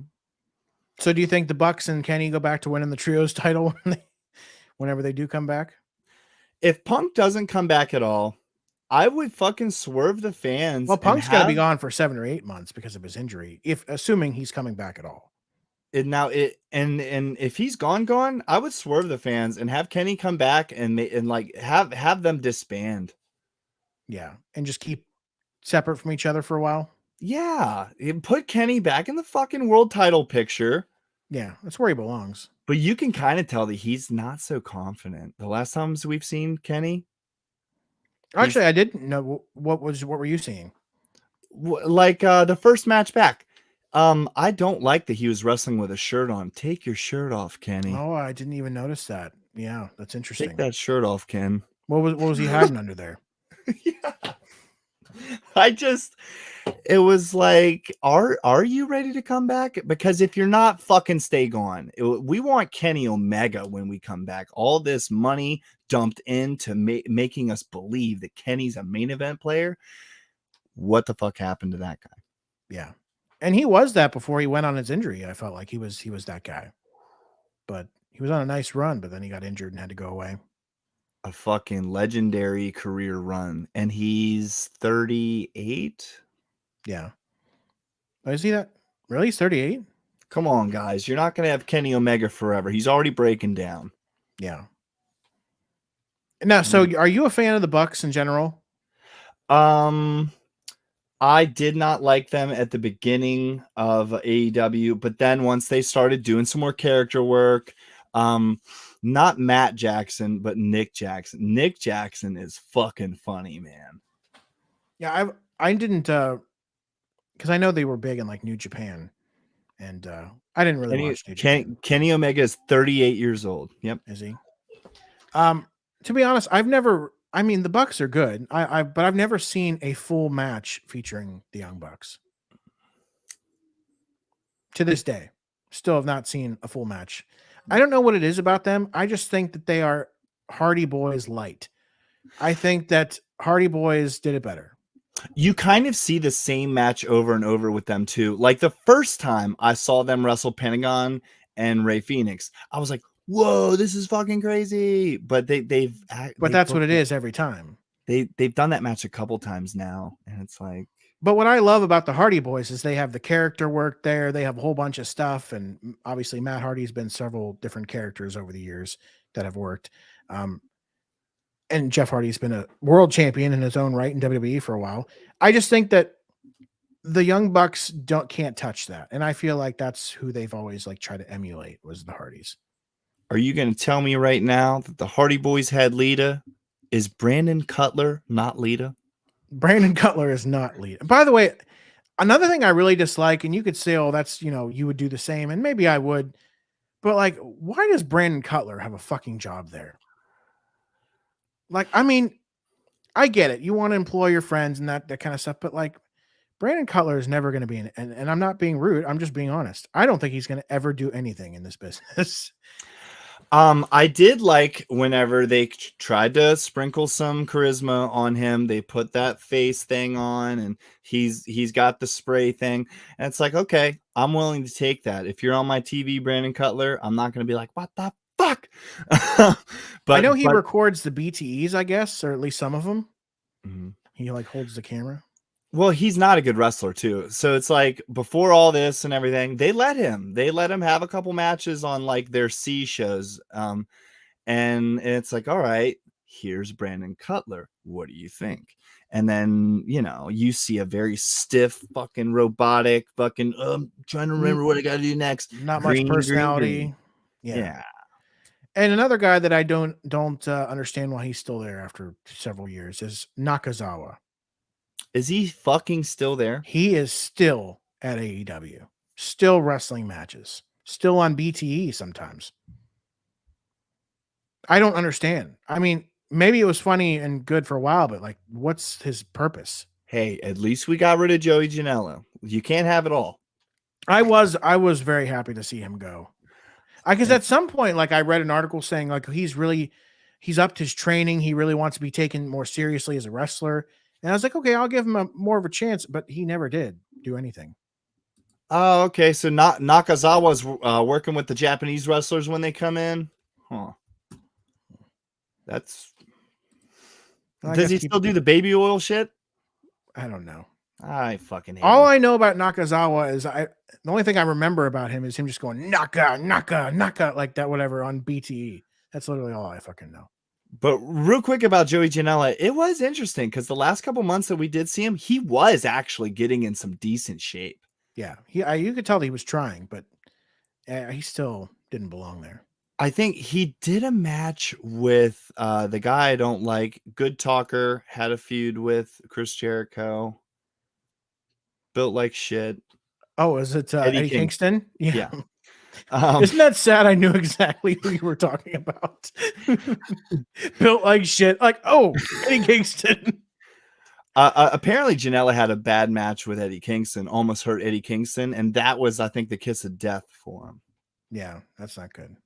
I actually like Eddie Kingston. I think he's a little. When he's on the mic, he's good. He cuts a good promo often, but he gets a little too crazy sometimes. It almost feels like he goes a little too off the cuff, like a little too, I don't know, like you could tell in his promos, he's just going a little too far in some directions. The AEW Botch Twitter page has a lot of Eddie Kingston content. I really don't like whenever, I guess they did like a War Games kind of match with the two cages, and he came in with a kendo stick, and he was like swatting them like lightly. Just swatting people out of his way to get to Jericho, and fucking, it's just like they think it's so funny to bury the business. Like, I don't like it. Yeah. There's a lot of things I wish AEW would change, but I don't know. I think they hold themselves back in a lot of ways. And also, I think they go too heavy with the versus WWE crap, like they mentioning WWE on TV. WWE doesn't even see them. I mean, of course, they're competition. Everything to WWE is competition, football, all that stuff. But WWE is not going to waste their time mentioning AEW on their weekly TV. Like, that's just a waste of time for them. Yeah, I think Sami Zayn is like one of the only people who's mentioned AEW. Yeah, that actually was shocking that night. He's like, you could have asked me about AEW. But what do you think of the over mentioning of WWE rather from the AEW wrestlers? It seems just like it seems honestly like a weekly thing. Somebody's got to say something about WWE. I didn't like it whenever I was a kid and WCW would do that on Nitro and Thunder all the time. I didn't like it whenever ECW, a lot of people forget that they would bring up the WWE constantly on ECW. No, really? See, I wasn't a huge fan during the Monday Night War era because I just didn't know about wrestling then. So yeah, I probably would know more if I was. I know that so whenever WWF first started losing the Monday Night War, they had like just lost Bret Hart and stuff. Well, no, maybe it was before that. They would run segments like involving like two actors to play Hulk Hogan and Randy Savage, and it was two really old guys going back and forth. And I think Vince realized then, he's like, okay, I actually think that we're doing a disservice to ourselves mentioning the competition. We need to just fucking do WWF all the time. And that obviously works. It to me, it's cool every once in a while. Like, oh, there's some cool digs and it's exciting. But then it becomes excessive at a certain point and it starts to become a little desperate. Like you want to be seen on the same level when clearly you're not there, but maybe you should be doing other things to try to get yourselves there. What wrestler would you like to hear come on to the Travis DuFour show? That's like a free agent. Like a free agent. Yeah. Do you want to talk? Well, there's not a lot of free agents because AEW fucking has them all. But they don't got Scott Steiner. If you could actually get Scott Steiner, that'd be pretty cool. I'd want to ask him about his experience with math. His background in mathematical equations. The 2 + 2 carry the 4. Like, you got 2/3 the chance of beating me, and Kurt Angle's not even going to try to beat me, so that's 1/3. I'm like, Jesus, Scott, calm down. There's a lot of math involved. It checks out though. Yeah, that's who's really a free agent right now. There's some big names, right? Yeah. I'd be open. Honestly, I'd be open to anybody. All right, guys. Next week, we are having Ryback on the show. Actually, Ryback would be cool. I'm not going to lie. I liked the whole, I could tell by your face, maybe you didn't, but I actually liked Ryback's character. Feed me more. It just explains why you're so high on Karrion Kross. That's all. Oh, Jesus. I dug it. Did you like Paul London? I did like, yeah. I was a Paul London fan. I love Brian Kendrick too. Maybe I'll try to get Paul London on the show because I that would be sweet. Paul London's awesome. I would specifically want to ask him about the time when he just, smiled during Vince McMahon before Vince McMahon got blown to smithereens. And just think about how many podcasts he's already answered that question. But I'm going to do it anyway. Asking it here. I'll be like, listen, give us the exclusive. None of those shows are making a TikTok about it, but we will. So Let's ask him. He actually hosts. He's on the Rene Dupree podcast a lot. Yeah. I love that show too. That's an underrated show too. Yep. There's a lot of great wrestling podcasts. But I think that's about it for our pre-show or our after show. Would you say? Yeah. Talked enough wrestling for now. It's been a blast. It makes it having a wrestling podcast would be cool. Yeah. I actually really enjoy talking about wrestling. It's fun. I like talking about it with you. Yeah.